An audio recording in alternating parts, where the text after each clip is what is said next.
ദൈവനാമത്തിന് മഹത്വം ഉണ്ടാകട്ടെ.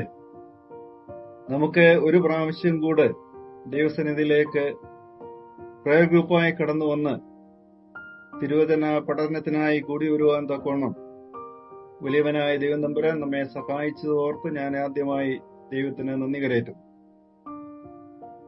നാം തിരുവചന പഠനത്തിന്റെ 4ാമത്തെ ക്ലാസ്സിലേക്കാണ് ഇന്ന് പ്രവേശിക്കുന്നത്. കഴിഞ്ഞ 3 ക്ലാസ്സുകളിൽ നാം വിവിധങ്ങളായ വിഷയങ്ങളെപ്പറ്റി ചിന്തിക്കുകയുണ്ടായി. ഞാൻ ആദ്യം മുതലേ പറയുന്ന ഒരു കാര്യമെന്ന് പറയുന്നത് നിങ്ങൾ ശ്രദ്ധിച്ചിട്ടുണ്ടാകും. തിരുവചനം പഠിക്കേണ്ടത് നാം ഓരോരുത്തരുമാണ് തിരുവചനം പഠിക്കേണ്ടത്. പഠിക്കണമെങ്കിൽ ദൈവത്തിന്റെ കൃപ ആവശ്യമാണ്. ദൈവം തമ്പുരാൻ അനുവദിക്കാതെ നമുക്ക് തിരുവചനം പഠിക്കുവാനായിട്ട് സാധ്യമല്ല. അപ്പോൾ 2 കാര്യങ്ങൾ നാം ശ്രദ്ധിക്കണം. ദൈവം തമ്പുരാൻ അനുവദിച്ചെങ്കിൽ മാത്രമേ നമുക്ക് തിരുവചനം പഠിക്കുവാനായിട്ട് സാധ്യമാകുള്ളൂ. എല്ലാ കാര്യങ്ങളും സാധ്യമാകുകയുള്ളൂ. പ്രത്യേകിച്ച് തിരുവചന പഠനം ദൈവം അനുവദിക്കണം. 2ാമത് ഞാൻ പറഞ്ഞത് തിരുവചന പഠനം നടത്തുന്ന നാം ഓരോരുത്തരുമാണ്. മറ്റൊരാള് പറഞ്ഞു തന്നാൽ അത് ശരിയാകത്തില്ല. അപ്പൊ നാം ഓരോരുത്തരും തിരുവചനം പഠിക്കുമ്പോൾ ദൈവം നമ്മോട് സംസാരിക്കും. അതാണ് ഈ സത്യവേദ പുസ്തകത്തിന്റെ പ്രത്യേകത തന്നെ. മറ്റുള്ള പുസ്തകങ്ങളിൽ നിന്ന് വ്യത്യസ്തമായിരിക്കുന്നത് ഈ ഒരു കാരണം കൊണ്ടാണ്. അപ്പോൾ അതിനെ നമ്മുടെ തിരുവചന പഠനത്തിന് സഹായകരമായ കാര്യങ്ങളാണ് നമ്മൾ ഈ ക്ലാസ്സുകളിലൂടെ മനസ്സിലാക്കി വരുന്നത്. കഴിഞ്ഞ 3 ക്ലാസ്സുകളിലും നാം അതാണ് കണ്ടത്. തിരുവചനം നാം പഠിക്കാൻ തുടങ്ങുമ്പോൾ ഏതെല്ലാം കാര്യങ്ങൾ ശ്രദ്ധിക്കണം. അല്ലെങ്കിൽ 1 മുതൽ 4 ക്ലാസ്സുകൾ ഈ ഇൻട്രൊഡക്ഷന് വേണ്ടി ചെലവഴിക്കുവാൻ കാരണം, ഞാൻ നേരത്തെ പറഞ്ഞതുപോലെ നാം തിരുവചനം പഠിക്കുവാൻ ആരംഭിക്കുമ്പോൾ അതുമായി ബന്ധപ്പെട്ട ചില പശ്ചാത്തല വിവരങ്ങൾ നാം മനസ്സിലാക്കണം. അത് മനസ്സിൽ വെച്ചുകൊണ്ട് വേണം നാം തിരുവചനം പഠിക്കുവാൻ. അപ്പോഴാണ് കൂടുതലായിട്ട് തിരുവചനം നമുക്ക് ഗ്രഹിക്കുവാനായിട്ട് സാധിക്കുന്നത്. നാം വായിക്കുന്നതിലൂടെയും കേൾക്കുന്നതിലൂടെയും ഒക്കെ തിരുവചനം നമ്മുടെ ഉള്ളിലേക്ക് പ്രവേശിക്കുമ്പോൾ അത് മനസ്സിലാകുവാൻ പശ്ചാത്തലങ്ങളായ പല കാര്യങ്ങളും അറിയുന്നത് നന്നായിരിക്കും. ആ കാര്യങ്ങളാണ് കഴിഞ്ഞ 3 ക്ലാസ്സുകളിലായി നാം കണ്ടത്. നമുക്കറിയാം, നാം തിരുവചന പ്രസംഗങ്ങൾ ഒരുപാട് കേൾക്കുന്നവരാണ്. അതുപോലെ തന്നെ നാം എല്ലാവരും തിരുവചനം ധ്യാനിക്കുന്നവരുമാണ്, വായിക്കുന്നവരാണ്. ഇങ്ങനെ വായിക്കുമ്പോഴും നമ്മൾ പ്രസംഗങ്ങൾ കേൾക്കുമ്പോഴും വളരെ പരിചിതമായ ചില പേരുകളൊക്കെ ഉണ്ട്. പ്രസംഗം ആര് പ്രസംഗിച്ചാലും ഒരുപക്ഷെ ആ ഒരു വ്യക്തിയെ പറ്റിയോ ഒരു സംഭവമായിരിക്കും. അങ്ങനെ സുപരിചിതങ്ങളായ പേരുകളും സംഭവങ്ങളും ഒക്കെ നമ്മുടെ തിരുവചന ധ്യാന സമയത്തും തിരുവചന പാരായണ സമയത്തും നമ്മുടെ ശ്രദ്ധയിൽപ്പെടാറുണ്ട്. അപ്പൊ അത് ഉദാഹരണം പറയുമ്പോൾ നിങ്ങൾക്ക് മനസ്സിലാകും. ഇപ്പോ നോഹ നമുക്ക് എല്ലാവർക്കും അറിയാവുന്ന പേരാണ്. അതുപോലെ അബ്രഹാം, യോസഫ്, മോശ, രൂത്ത്, ഏലിയാവ്, ഏലിശ, യോന, ദാനിയേല്, എസ്തർ, ഇതൊക്കെ നമ്മള് വേദഭാഗം വായിക്കുമ്പോഴും ഈ പേരുകളൊക്കെ നമ്മൾ കാണാറുണ്ട്. അതുപോലെ തന്നെ പ്രസംഗങ്ങളിലൂടെയും നാം ഇവരെയൊക്കെ ബന്ധപ്പെടുത്തി കാര്യങ്ങൾ നാം കേട്ടിട്ടുമുണ്ട്. അപ്പൊ എന്റെ ചോദ്യം, ഈ പേരുകളൊക്കെ കേൾക്കുമ്പോൾ ശ്രദ്ധിച്ചോണേ, ഈ പേരുകളൊക്കെ കേൾക്കുമ്പോൾ ഈ ആള് ആരാ? ഈ ആളാരാ? പിന്നെ വേർ, ഇതേ ഏത് സമയത്താ, എപ്പോഴാണ് പറഞ്ഞത്? ഈ 3 കാര്യങ്ങൾ ഒരാളുടെ പേര് കേൾക്കുമ്പോഴോ ഒരു സംഭവം കേൾക്കുമ്പോഴോ നമ്മുടെ മനസ്സിലൂടെ വന്നാൽ ഓക്കെയാ. ഞാൻ പറഞ്ഞത് മനസ്സിലായി കാണുമല്ലോ. നാം സുപരിചിതമായ ചില ആളുകളുടെ പേരുകളാണ് ഞാൻ ഈ പറഞ്ഞതൊക്കെ. നോഹ, അബ്രഹാം, യോസഫ്, മോശ, രൂത്ത്, ഏലിയാവ്, ഏലിശ, യോന, ദാനിയേല്, എസ്തർ, ഇതൊക്കെ നമ്മൾ സുപരിചിതമാണ് ഇവരുടെയൊക്കെ പേരുകൾ. ഇവരുടെയൊക്കെ പേരുകളും അവരുമായിട്ട് ബന്ധപ്പെട്ട കാര്യങ്ങളും നാം കേൾക്കുമ്പോഴോ വായിക്കുമ്പോഴോ നമ്മുടെ മനസ്സിലേക്ക് വരുന്നുണ്ടോ ഈ 3 ചോദ്യങ്ങളുടെ ഉത്തരം? ഏതൊക്കെയാ ചോദ്യം? ഈ ആള് ആരാ? അപ്പം നോഹയെ പറ്റി പറയുമ്പോ ഈ നോഹ ആരാ? പിന്നെ 2ാമത്തെ ചോദ്യം, ഇത് നോഹ എവിടെ വെച്ചാ പ്രവർത്തിച്ച സ്ഥലമേതാ? 3ാമത്തെ ചോദ്യം എന്ന് പറയുന്നത്, ഇത് ഏത് കാലഘട്ടത്തിലാണ്, എപ്പോഴാണ് നടന്നത്? ഈ 3 കാര്യങ്ങൾക്ക് ഉത്തരം കണ്ടുകൊണ്ട് ആ ഭാഗം വായിക്കുമ്പോഴാണ് നാം അത് യാഥാർത്ഥ്യമായി മനസ്സിലാക്കുന്നത്. അല്ലെങ്കിൽ ഇങ്ങനെ കേട്ട് മറന്ന് അങ്ങനെ അങ്ങ് ഉപരിപ്ലവമായി അങ്ങ് പോകത്തേ ഉള്ളൂ. ഈ 3 കാര്യങ്ങൾ നമ്മുടെ മനസ്സിൽ ആ സമയത്ത് വന്നാൽ അർത്ഥവത്തായിട്ട് നമുക്ക് മനസ്സിലാക്കുവാനായിട്ട് സാധിക്കും. അപ്പം തിരുവചനത്തിൽ നാം കഴിഞ്ഞ ക്ലാസ്സുകളിലൊക്കെ കണ്ടു, ഇത് കെട്ടുകഥയല്ല, ഇതൊക്കെ ചരിത്രപരമായി യാഥാർത്ഥ്യങ്ങളാണ്. അതിന് തെളിവുകളൊക്കെ കഴിഞ്ഞ ക്ലാസ്സുകളിലൊക്കെ നാം കണ്ടു. അപ്പം ഇത് കെട്ടുകഥയല്ല, നടന്ന സംഭവങ്ങളാണ്, ജീവിച്ചിരുന്ന വ്യക്തികളാണ്. അതുകൊണ്ട് തന്നെ ഈ പേരുകളൊക്കെ കേൾക്കുമ്പോൾ നമുക്ക് മനസ്സിലാകണം, ഇന്ന സമയത്ത് നടന്ന, ഇത് ഇന്നാരാണ്, ഇത് ഇന്ന സ്ഥലത്താണ് സംഭവിച്ചത് എന്നുള്ളൊരു ധാരണ നമുക്ക് വരണം. അപ്പൊ അതിനുവേണ്ടിയാണ് ഈ ഇൻട്രൊഡക്ഷൻ ഈ സമയത്തെല്ലാം ഇങ്ങനെ പറഞ്ഞു വരുന്നത്. ഈ ഇൻട്രൊഡക്ഷൻ ക്ലാസ് കഴിഞ്ഞു കഴിയുമ്പോൾ നിങ്ങൾക്കൊരു ധാരണ വരണം. എങ്കിൽ മാത്രമേ തുടർന്ന് നിങ്ങൾ വേദപഠനം നടത്തുമ്പോഴും സ്വയമായി ചെയ്യുമ്പോഴും അല്ലെങ്കിൽ മറ്റൊരാള് ഈ ഭാഗങ്ങളെ ആസ്പദമാക്കി സംസാരിക്കുമ്പോഴും നമ്മുടെ ഹൃദയത്തിൽ അത് പതിയത്തുള്ളൂ.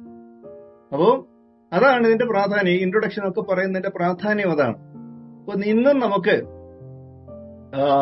നമ്മുടെ 4ാമത്തെ ക്ലാസ്സായി നമുക്ക് വീണ്ടും തിരുവചന പഠനത്തിനായി ഒരുങ്ങാം. നമുക്ക് നമ്മെ തന്നെ ദൈവസന്നിധിയിൽ ഒരു പ്രാവശ്യം കൂടെ താഴ്ത്തിയേൽപ്പിക്കാം.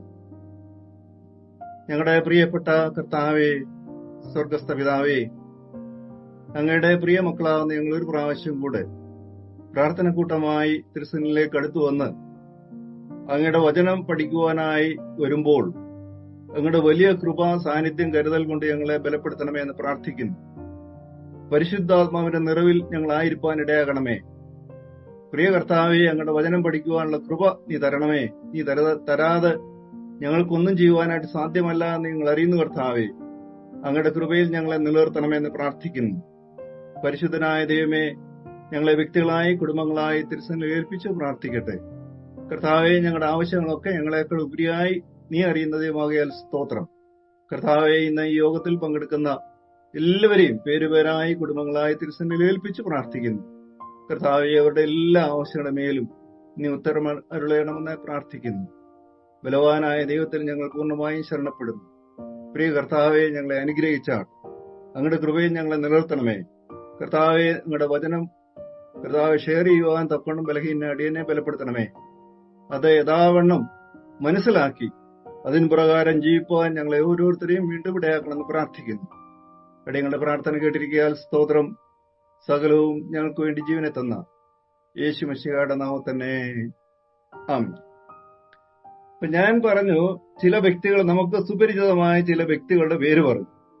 ഈ പേര് പറഞ്ഞപ്പോ നിങ്ങളുടെ മനസ്സിലൂടെ ഈ ആൾ ആരാണെന്നോ, ഈ ആള് ഏത് പ്രദേശത്ത് ഏത് സ്ഥലത്താണ് ഈ ആള് ജീവിച്ചതെന്നോ, ഇയാൾ ഏത് സമയത്താണ് ജീവിച്ചിരുന്നതെന്നും മനസ്സിലാക്കുവാനായിട്ട് നിങ്ങൾക്ക് സാധിക്കുന്നുണ്ടോ?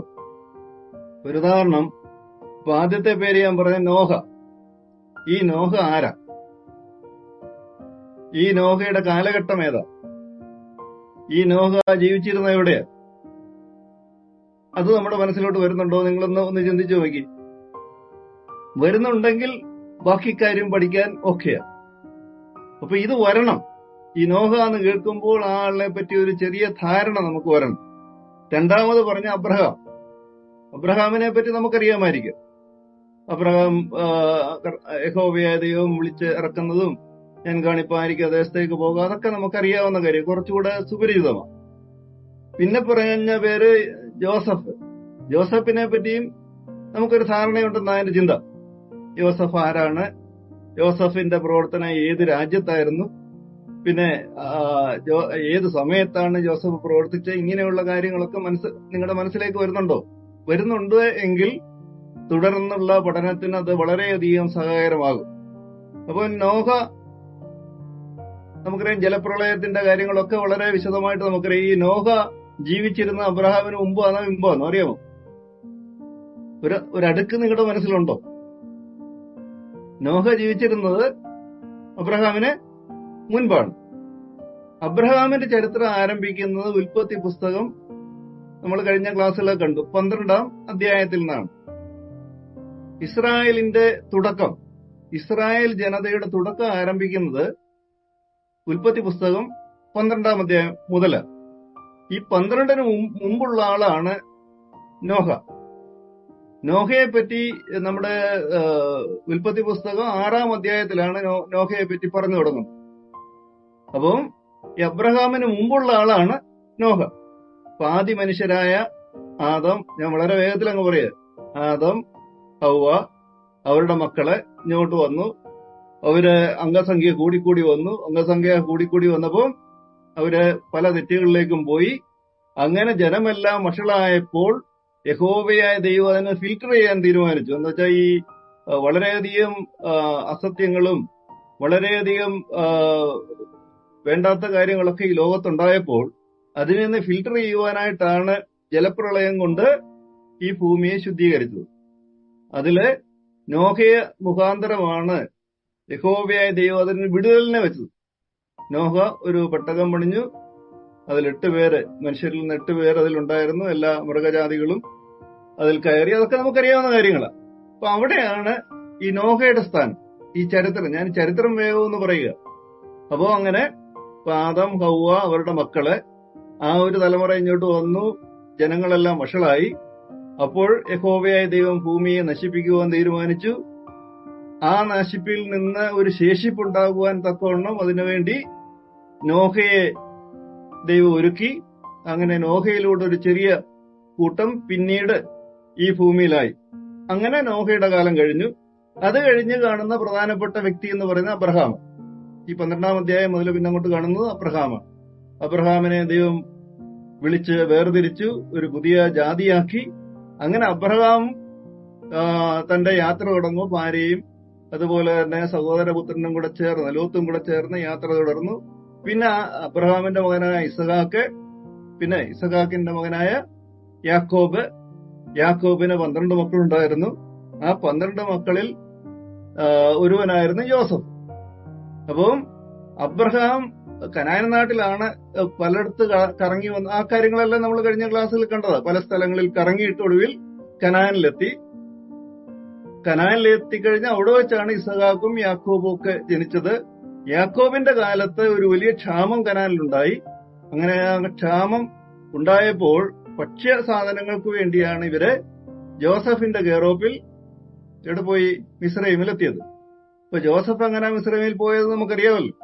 അങ്ങനെ ജോസഫിന്റെ അടുത്ത് ഈ യാക്കോബും ബാക്കിയുള്ള മക്കളും എത്തിച്ചേർന്നു. അങ്ങനെ അവര് ഈ ഇസ്രായേൽ ജനം മിസ്രൈമിൽ താമസമാക്കി. അപ്പൊ അതിന്റെ കോണ്ടെക്സ്റ്റ് മനസ്സിലാവുന്നുണ്ടല്ലോ. മിസ്രൈമിൽ താമസമായി. അങ്ങനെ മിസ്രൈമിൽ താമസിച്ച് കുറെ നാൾ കഴിഞ്ഞപ്പോൾ ഈ രാജാക്കന്മാരും, മിസ്രൈമിലെ രാജാക്കന്മാരും മാറി മാറി വന്നു. അപ്പോ യോസഫിനെ അറിയാൻ പാടില്ലാത്ത ഒരു രാജാവ് മിസ്രൈമിൽ രാജാവായപ്പോൾ ഈ ഇസ്രായേൽ മക്കൾ അന്ന് മുതല് പീഡനം അനുഭവിക്കാനായിട്ട് തുടങ്ങി. അവര് വന്ന് താമസിക്കുന്നവർ എന്നുള്ള രീതിയിൽ അവരെ അടിമകളാക്കി.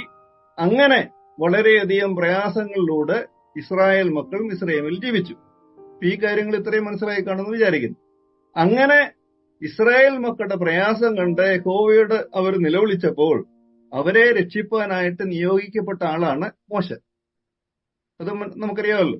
അങ്ങനെ മോശയുടെ നേതൃത്വത്തിൽ അവര് യാത്ര തുടർന്നു. അവര് കനാൻ നാട്ടിലേക്ക് പോയി. കനാൻ നാട്ടില് മോശയുടെ കാലം കഴിഞ്ഞ് യോശുവ നേതാവായി. യോശുവയുടെ നേതൃത്വത്തിൽ കനാൻ നാട്ടിൽ പ്രവേശിച്ചു. അങ്ങനെ കനാൻ നാട്ടിൽ പ്രവേശിച്ച ജനം, ഏത് ജനം? ഇസ്രായേൽ ജനം അവിടെ താമസമാക്കിയപ്പോൾ അവരെ നയിച്ചു വന്നിരുന്നത്, ഇപ്പോ ഈ യോശുവ വരെ നയിച്ചത് ആരൊക്കെയാണെന്ന് നമുക്കറിയാം. ഇപ്പൊ യോശുവ കഴിഞ്ഞ് ഈ ജനത്തെ നയിച്ചത് അതിനുവേണ്ടിയാണ് ന്യായാധിപന്മാര് അതാത് കാലങ്ങളിൽ എഴുന്നേറ്റ്. 15 ന്യായാധിപന്മാരാണ് പ്രധാനമായും ഉണ്ടായിരുന്നത്. ന്യായാധിപന്മാരാണ് ഇവർക്ക് വേണ്ടി ഡയറക്ഷൻ നൽകിയത്. ആർക്കാ? ഈ കനാൻ നാട്ടിൽ എത്തപ്പെട്ട ഇസ്രായേൽ മക്കൾ. അങ്ങനെ ന്യായാധിപന്മാര് ഭരണം നടത്തി. അവര് സ്ഥിരമായ ഭരണമല്ല. എന്തെങ്കിലും ഒരു ഇഷ്യൂ ഉണ്ടാകുമ്പോൾ ഏതെങ്കിലും ഒരു ന്യായാധിപനെ യഹോവയായ ദൈവം ഉയർത്തും. അവരായിരിക്കും അന്ന് അപ്പോൾ ആക്ട് ചെയ്യുന്നത്. അങ്ങനെയാണ് ന്യായാധിപന്മാര് പ്രവർത്തിച്ചത്. ഈ ന്യായാധിപന്മാരുടെ കാലത്താണ് രൂത്ത് വരുന്നത്. ഇപ്പൊ രൂത്തിന്റെ കാലം എന്ന് പറയുന്നത് ഈ ന്യായാധിപന്മാര് ന്യായപാലനം നടത്തിക്കൊണ്ടിരുന്ന സമയത്താണ്. അത് രൂത്തിന്റെ പുസ്തകം 1-ാം അധ്യായത്തിന്റെ 1-ാം വാക്യത്തിൽ അത് പറയുന്നുണ്ട്. ഇപ്പൊ രൂത്തിന്റെ സ്ഥാനം എവിടാന്ന് മനസ്സിലായല്ലോ, പിടികിട്ടുന്നുണ്ടല്ലോ. അപ്പം കനാൻ നാട്ടിൽ യോശുവയുടെ നേതൃത്വത്തിലെത്തിയ ജനം അവരവിടെ താമസിച്ചപ്പോൾ അവരുടെ പ്രശ്നങ്ങൾ പരിഹരിക്കുവാനായിട്ട് ദൈവം ആരെ ഉയർത്തിച്ചെന്നാ ഇപ്പൊ പറഞ്ഞത്? ന്യായാധിപന്മാര്. പ്രധാനമായും 15 ന്യായാധിപന്മാരാണ് ഉണ്ടായിരുന്നത്. ഈ കാലത്താണ് രൂത്തിന്റെ കാലം എന്ന് പറയുന്നത്, രൂത്ത്. അപ്പം രൂത്തിന്റെ സ്ഥാനം ഇവിടെ പ്ലേസ് എന്നുള്ളത് ഇപ്പൊ ഏകദേശം മനസ്സിലായല്ലോ. അങ്ങനെ ന്യായാധിപന്മാർക്ക് ശേഷം പ്രവാചകന്മാരെ ദൈവം ഉയർത്തി. അങ്ങനെ വന്ന പ്രവാചകനാണ് ശമൂവേൽ പ്രവാചകൻ. അപ്പൊ അങ്ങനെ ശമൂവേൽ പ്രവാചകൻ അവർക്ക് നേതൃത്വം നൽകിക്കൊണ്ടിരിക്കുന്ന സമയത്താണ് ജനം ആവശ്യപ്പെട്ടത് എന്താ? മറ്റുള്ള ജാതികൾക്കുള്ളതുപോലെ ഞങ്ങൾക്കും രാജാവിനെ വേണം. അതുവരെ അവർക്ക് രാജാവില്ലായിരുന്നു. യഹോവയായ ദൈവം തന്നെയാണ് അവരെ നടത്തിയത്. യഹോവയായ ദൈവം തന്നെ അതിൻ്റെതായ സമയങ്ങളിൽ അതിൻ്റെതായ ആളുകളിലൂടെ പ്രവർത്തിച്ചു. അപ്പം ഭരണം എന്ന് പറയാൻ ഡയറക്റ്റ് ആയിരുന്നു, യഹോവയായ ദൈവം തന്നെയായിരുന്നു. അങ്ങനെ ഭരിച്ചുകൊണ്ടിരുന്ന ദൈവത്തിന്റെ നേരിട്ടുള്ള നിയന്ത്രണ സമയത്താണ് ഇവര് പറയുന്നത് ഞങ്ങൾക്ക് രാജാവിനെ വേണം, മറ്റുള്ള എല്ലാവർക്കും രാജാവുണ്ടല്ലോ ഞങ്ങൾക്കും വേണം. അപ്പൊ അതിന്റെ കോണ്ടെക്സ്റ്റ് മനസ്സിലാവുന്നല്ലോ. അപ്പം ദൈവം പറയുന്നുണ്ട് അത് വേണോ? ഞാൻ നിങ്ങളെ വഴി നടത്തുന്നില്ലേ? നിങ്ങളുടെ എല്ലാ ആവശ്യങ്ങളും സാധിക്കുന്നില്ലേ? തക്ക സമയത്ത് ഞാൻ വേണ്ടവരെ ഉയർത്തി നിങ്ങൾക്ക് വേണ്ടി പ്രവർത്തിപ്പാൻ, നിങ്ങൾക്ക് നേതൃത്വം നൽകുവാൻ ആളുകളെ ഞാൻ നിയോഗിക്കുന്നില്ലേ എന്നൊക്കെ പറയുന്നുണ്ട്. അപ്പോഴൊക്കെ അവർ പറയുന്നു അതല്ല, പറ്റത്തില്ല, മറ്റുള്ളവരെ പോലെ ഞങ്ങൾക്കും രാജാവിനെ വേണം. ചുരുക്കം പറഞ്ഞാൽ യഹോവയെ ദൈവം അവരുടെ ആവശ്യം അനുസരിച്ച് രാജാവിനെ കൊടുക്കുന്നുണ്ട്. നാം ഇതിൽ പ്രത്യേകം ശ്രദ്ധിക്കേണ്ട ഒരു കാര്യമുണ്ട്. ഈ ഇസ്രായേൽ മക്കൾക്ക് രാജാവിനെ കൊടുക്കുക എന്ന് പറയുന്ന ദൈവത്തിന്റെ പദ്ധതിയിൽപ്പെട്ട കാര്യമല്ല. അത് നാം മനസ്സിലാക്കണം. അവര് രാജാവിനെ വേണമെന്ന് ആവശ്യപ്പെട്ടപ്പോൾ ദൈവം പറയുന്നു അതിന്റെ ആവശ്യമില്ല, അത് നല്ലതല്ല എന്ന് പറഞ്ഞിട്ട് അവർ കേട്ടില്ല. കേൾക്കാതെ അവര് ശാഠ്യം പിടിച്ചപ്പോഴാണ് അവർക്ക് വേണ്ടി രാജാവിനെ നൽകുവാൻ ദൈവം ഇഷ്ടം തോന്നിയത്. അത് ദൈവത്തിന്റെ ഒരു പ്ലാനിൽപ്പെട്ട ഒരു കാര്യമല്ലായിരുന്നു. അതിന്റെ ഭവിഷ്യത്താണ് പിന്നീട് നാം കാണുന്നില്ല. ഈ ഒന്നാമത്തെ രാജാവായിട്ട് ശൗല്, രണ്ടാമത്തെ രാജാവായ ദാവീദിന്റെ മകൻ ശലോമോന്റെ മകൻ രഹോബെയാമിന്റെ കാലത്ത് ഈ 12 ഗോത്രങ്ങൾ രണ്ടായി. വടക്ക് ഭാഗത്ത് 10 ഗോത്രങ്ങളുള്ള ഭാഗത്ത്, തെക്കുള്ള 2 ഗോത്രങ്ങളുള്ള ഭാഗത്തെ യഹൂദ എന്നും പേരായി. പിന്നീട് നാം കാണുന്നത് തെക്കുള്ള ഈ ചെറിയ അല്ലെങ്കിൽ 2 ഗോത്രങ്ങൾ മാത്രമുള്ള ഈ ചെറിയ ഭാഗത്ത് മാത്രമേ ആരുണ്ടായിരുന്നുള്ളൂ? ദാവീദിന്റെ സന്തതി പരമ്പര രാജാക്കന്മാരായിട്ടിരുന്നുള്ളൂ. ഞാൻ പറയുന്നത് ഫോളോ ചെയ്യുന്നു തോന്നുന്നു. അപ്പം ഈ 10ഉം 2ഉമായിട്ട് ഈ 12 ഗോത്രങ്ങളുള്ള ഈ വലിയ രാജ്യം വിഭജിക്കപ്പെട്ടു. കൂടുതൽ ഭാഗം വടക്കേ രാജ്യമാണ്. അത് ഇസ്രായേൽ എന്നുള്ള പേരായി. 2 ഗോത്രങ്ങൾ മാത്രമുള്ള തെക്കേ ഭാഗത്തിന് യഹൂദ എന്ന പേരായി, യഹൂദ. ആ യഹൂദ ഭാഗം മാത്രമേ പിന്നെ ആര് ഭരിച്ചുള്ളൂ? ഈ ദാവീദിന്റെ സന്തതിയിൽപ്പെട്ട രാജാക്കന്മാര് ഭരിച്ചുള്ളൂ. അവരിങ്ങനെ കണ്ടിന്യൂവേഷൻ ആയിട്ട് ആ ഒരു സന്തതി പരമ്പര രാജാക്കന്മാരായിട്ടിരുന്നു. എന്നാൽ വടക്കേ രാജ്യത്ത് ഈ 10 ഗോത്രങ്ങൾ ഉണ്ടായിരുന്ന വടക്കേ രാജ്യം തുടങ്ങി വെച്ചത് യൊരോബെയാം എന്ന് പറയുന്ന ആളാണ്. നബാത്തിന്റെ മകനായി യൊരോബെയാം.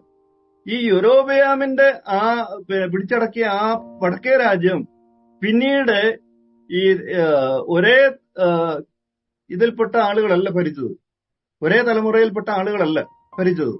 യൊരോബെയാമിന്റെ വംശാവലി അല്ല പിന്നീട് കണ്ടിന്യൂവേഷൻ വന്നത്. അതിങ്ങനെ ഓരോരുത്തരും മാറി മാറി വന്നു. എന്നാൽ തെക്കേ രാജ്യമായ യഹൂദയിൽ ആര് മാത്രമേ ഉണ്ടായിരുന്നുള്ളൂ? ഈ ദാവീദിന്റെ സന്തതികൾ മാത്രമേ ഭരണം നടത്തിയുള്ളൂ. അപ്പൊ ഇത്രയും കാര്യങ്ങൾ മനസ്സിലായി കാണുമെന്ന് വിചാരിക്കുന്നു. അപ്പൊ അങ്ങനെ രാജാക്കന്മാരെ ഭരണം നടത്തി. ആ സമയത്ത് ഇസ്രായേലിൽ പ്രവർത്തിച്ച ആളുകളാണ് ഈ ഏലിയാവു, എലിശയും. മനസ്സിലാവുന്നുണ്ടോ? ഈ രാജ്യം രണ്ടായിട്ട് വിഭജിച്ചു. വടക്കേ രാജ്യത്തിന് ഇസ്രായേൽ എന്നും തെക്കേ രാജ്യത്തിന് യഹൂദ എന്നും പേരായി. ഇസ്രായേൽ രാജ്യത്തെ രാജാക്കന്മാർക്ക് വേണ്ട പ്രവചനം നൽകിയ ആളാണ് ഏലിയാവും എലിശയും ഒക്കെ. അപ്പം ഇസ്രായേൽ രാജാവായ ആഹാബിന്റെ കാലത്താണ് എലിശ അവിടെ പ്രവർത്തിച്ചതെന്ന് നമുക്ക് വേദഭാഗം വായിക്കുമ്പോൾ മനസ്സിലാവും. അങ്ങനെ വന്നു. ഇങ്ങനെ രണ്ട് രാജ്യങ്ങളിലും മാറി മാറി രാജാക്കന്മാര് വന്നു. പിന്നീട് നാം കാണുന്നത് ഇതിൽ ഭൂരിഭാഗം ആളുകളും ദൈവ വഴിയിൽ നടന്നവരല്ല. ഈ രാജാക്കന്മാരായി വന്ന ആളുകളെല്ലാം സുഖത്തിലും അതിന്റെ പിന്നാലെയും പോയി ദൈവ വഴി വിട്ടുപോയി. അപ്പൊ ഇങ്ങനെ വരുമെന്ന് ദൈവം തമ്പുരാൻ അറിയാവുന്ന കൊണ്ടാണ് ആദ്യമേ തടസ്സപ്പെടുത്തിയത്. ഞാൻ നിങ്ങൾക്ക് രാജാവായിട്ടിരിക്കുന്നതാണ് നല്ലത്, വേറൊരു രാജാവ് വേണ്ട. എന്നാൽ ഈ ഇസ്രായേൽ മക്കളുടെ നിർബന്ധം മൂലമാണ് രാജാവിനെ ദൈവം അനുവദിച്ചത്. പിന്നീട് നാം കാണുന്നത് ഈ രാജാക്കന്മാരെല്ലാം തെറ്റായ വഴികളിലേക്ക് അവര് പോവുകയും ചെയ്തു, ഇസ്രായേൽ മക്കളെ കൊണ്ടുപോവുകയും ചെയ്തു. അങ്ങനെ വലിയ പാപം ചെയ്യുവാനായിട്ട് കാരണമായി. ഈ സമയത്ത് നാം ശ്രദ്ധിക്കേണ്ട ഒരു കാര്യം, ഈ വടക്കേ രാജ്യത്തുള്ള വടക്കേ രാജ്യം എന്ന് പറഞ്ഞാൽ ഇസ്രായേലിൽ ആ സമയത്ത് പ്രവർത്തിച്ച ആളാണ് യോന. അപ്പൊ യോനയുടെ പ്ലേസ് എവിടാന്ന് മനസ്സിലായല്ലോ. അപ്പൊ അതുകൊണ്ടാണ് ഈ പിന്നീട് നാം ചരിത്രം വായിക്കുന്നത്, വടക്കേ ഈ യഹൂദൻ രാജാക്കന്മാരെല്ലാം തെറ്റിപ്പോയി അവര് യഹോവയുടെ വഴികളെ വിട്ടപ്പോൾ അവരെ കറക്റ്റ് ചെയ്യുവാനായിട്ട് വടക്കേ രാജ്യത്തെ അസൂർ എന്ന് പറയുന്ന രാജ്യം ആക്രമിച്ച് കീഴടക്കി. അസൂർ. തെക്കേ രാജ്യമായ യഹൂദയെ നമുക്കറിയാവുന്ന പോലെ ബാബിലോൺ ആക്രമിച്ച് കീഴടക്കി. മനസ്സിലാവുന്നുണ്ടോ? അപ്പൊ രാജാക്കന്മാര് തെറ്റായ രീതിയിൽ പോയപ്പോൾ അവരെ കറക്റ്റ് ചെയ്യുവാനായിട്ട് ദൈവം തമ്പുരാൻ രണ്ടു കൂട്ടരെ അയച്ചു. ആരൊക്കെ അയച്ച്? വടക്കേ രാജ്യത്തുള്ള ഈ 10 ഗോത്രങ്ങളുള്ള വടക്കേ രാജ്യമായ ഇസ്രായേലിനെ കറക്റ്റ് ചെയ്യുവാൻ അശൂരിനെ ഏൽപ്പിച്ചു. അശൂർ എന്ന് പറഞ്ഞ രാജ്യം ഇവരെ ഇൻവൈഡ് ചെയ്ത് അശൂരിലേക്ക് കൊണ്ടുപോയി. തെക്കേ രാജ്യമായ യഹൂദയെ ഇൻവൈഡ് ചെയ്ത് ബാബിലോണിലെ നെബൂഖദ്നേസർ ഇവരെ പ്രവാസികളായിട്ട് ബാബിലോണിൽ കൊണ്ടുപോയി. മനസ്സിലാകുന്നുണ്ടല്ലോ? അപ്പൊ അങ്ങനെ ഈ അശൂരിലെ അതുകൊണ്ടാണ് നാം യോനയുടെ പുസ്തകം വായിക്കുമ്പോൾ യോനായോട് ദൈവം പറയുന്നു, നീ എവിടെ പോയി പ്രസംഗിക്കണം എന്ന് പറഞ്ഞത്? നീ നിനവേ പോയി പ്രസംഗിക്കണം. ഈ നിനവേ എന്ന് പറയുന്ന അശൂരിന്റെ തലസ്ഥാനമാണ്. അപ്പൊ എന്ന് പറഞ്ഞാൽ ഈ യഹൂദന്മാരുടെ ശത്രുവാണ് ആരെ? അശൂര്. അപ്പൊ അശൂരിന്റെ ക്യാപിറ്റലാണ് നിനവേ. അപ്പൊ യോനായോട് പറയുന്നത്, നീ നിനവേ പോയി പ്രസംഗിച്ചവരെ നന്നാക്കണം. അതാർക്കും ഇഷ്ടപ്പെട്ടില്ല? യോനായ്ക്ക് ഇഷ്ടപ്പെട്ടില്ല. അപ്പൊ നമ്മുടെ ശത്രുവിന്റെ അടുത്ത് പോയി പ്രസംഗിച്ചവരെ നന്നാക്കി എടുക്കേണ്ട ആവശ്യമുണ്ടോ എന്നുള്ളൊരു ചിന്തയാണ് അദ്ദേഹത്തെ ഭരിച്ചത്. നാം ആ ഭാഗമൊക്കെ വായിക്കുമ്പോൾ, അപ്പം ഈ യോനയുടെ പുസ്തകം വായിക്കുമ്പോൾ ഇത് നമ്മുടെ മനസ്സിലേക്ക് വരണം. അല്ലാതെ നമ്മൾ ഇതുവരെ നിങ്ങൾ വായിക്കുമ്പോൾ ഈ ഒരു പശ്ചാത്തലം മനസ്സിലാക്കിയിട്ടുണ്ടോ എന്നുള്ളത് ചിന്തിക്കണം. ഇങ്ങനെ മനസ്സിലാക്കി വേണം അത് വായിക്കാൻ. അപ്പം യോനായോട് പറയുന്നു, നീ നിനവേൽ പോയി പ്രസംഗിച്ചവരെ മാനസാന്തരപ്പെടുത്തണം. അപ്പം യോനയുടെ മനസ്സിലൂടെ പോയതെന്തുവാ? ഞാൻ എവിടെ പോണമെന്നാ? ശത്രുവിന്റെ രാജ്യത്ത് പോയി അവരുടെ ക്യാപിറ്റലിൽ പോയി അവരെ പ്രസംഗിച്ച് അവരെ ഈ നാശത്തിൽ നിന്ന് വിടുവിക്കണം. അതുകൊണ്ടാണ് അദ്ദേഹം ആദ്യം അങ്ങോട്ട് പോകാനത്. നിനവേക്ക് പോകാതെ അങ്ങോട്ട് പോയി തർസീസിലേക്ക് പോകാനായിട്ട് തുടങ്ങും. അപ്പൊ അതിന്റെ കോണ്ടെക്സ്റ്റ് മനസ്സിലായല്ലോ. അപ്പൊ ഈ ഒരു പശ്ചാത്തലം ഇങ്ങനെ മനസ്സിലാക്കിക്കൊണ്ട് നാം ആ ഭാഗം വായിക്കുമ്പോഴാണ് അതിന്റെ യഥാർത്ഥമായ കാര്യങ്ങൾ നമുക്ക് പിടികിട്ടുന്നത്. അപ്പൊ അവിടെയാണ് ആരുടെ സ്ഥാനം? യോന. അപ്പൊ യോന എവിടാണ്? യോനയുടെ പ്ലേസ് എന്ന് മനസ്സിലായല്ലോ. അപ്പം അശൂര് ഈ യഹൂദന്മാരുടെ അല്ലെങ്കിൽ ഇസ്രായേലിന്റെ എതിർ രാജ്യമായിരുന്നു. ആ ഒരു കോണ്ടെക്സ്റ്റിലാണ് യോനായുടെ സമയം എന്ന് പറയുന്നത്. പിന്നീട് നാം ഇങ്ങോട്ട് വരുമ്പോൾ ഞാൻ നേരത്തെ പറഞ്ഞു, ഈ വടക്കേ രാജ്യമായ ഇസ്രായേലിനെ ആക്രമിച്ചത് അശൂരാണ്. ആക്രമിച്ച് അവരെ അശൂരിന്റെ അധീനത്തിലാക്കി. തെക്കേ രാജ്യമായ യഹൂദയെ ആരാക്രമിച്ചു? ബാബിലോണിലെ നെബൂഖദ്നേസർ ആക്രമിച്ച് ഇവരെ പ്രവാസികളായിട്ട് ഇവിടെ കൊണ്ടുപോയി? ബാബിലോണിലേക്ക് കൊണ്ടുപോയി. ഈ കൊണ്ടുപോയ കൂട്ടത്തിൽപ്പെട്ട ആളാണ് ദാനിയേൽ. മനസ്സിലായോ? ഈ ദാനിയേലും അതുപോലെ ശദ്രക്ക്, മേശക്ക്, അബേദ്നെഗോ എന്നിവരൊക്കെ ഈ ബാബേൽ പ്രവാസത്തിലേക്ക് കൊണ്ടുപോയപ്പോൾ ആദ്യത്തെ ഗ്രൂപ്പിൽ കൊണ്ടുപോയ ആളുകളിൽപ്പെട്ട ആളുകൾ. ഇപ്പം ഈ ദാനിയേലിന്റെ ഒക്കെ സ്ഥാനം മനസ്സിലായല്ലോ. പിന്നെ ദാനിയേലിന്റെ പ്രവചന പുസ്തകത്തിൽ പറയുന്ന കാര്യങ്ങളെല്ലാം നടന്ന എവിടുത്തെ കാര്യമാണ് പറയുന്നത്? ബാബേലിലെ കാര്യമാണ് പറയുന്നത്. നിങ്ങളിത് ഫോളോ ചെയ്യുന്നെന്ന് ഞാൻ വിചാരിക്കുന്നു. അപ്പം ദാനിയേലിന്റെ പുസ്തകത്തിൽ പറയുന്നതെല്ലാം ബാബേലിന്റെ കാര്യമാണ് പറയുന്നത്. ബാബേലിൽ ഇവരെങ്ങനെയായിരിക്കുന്നത്?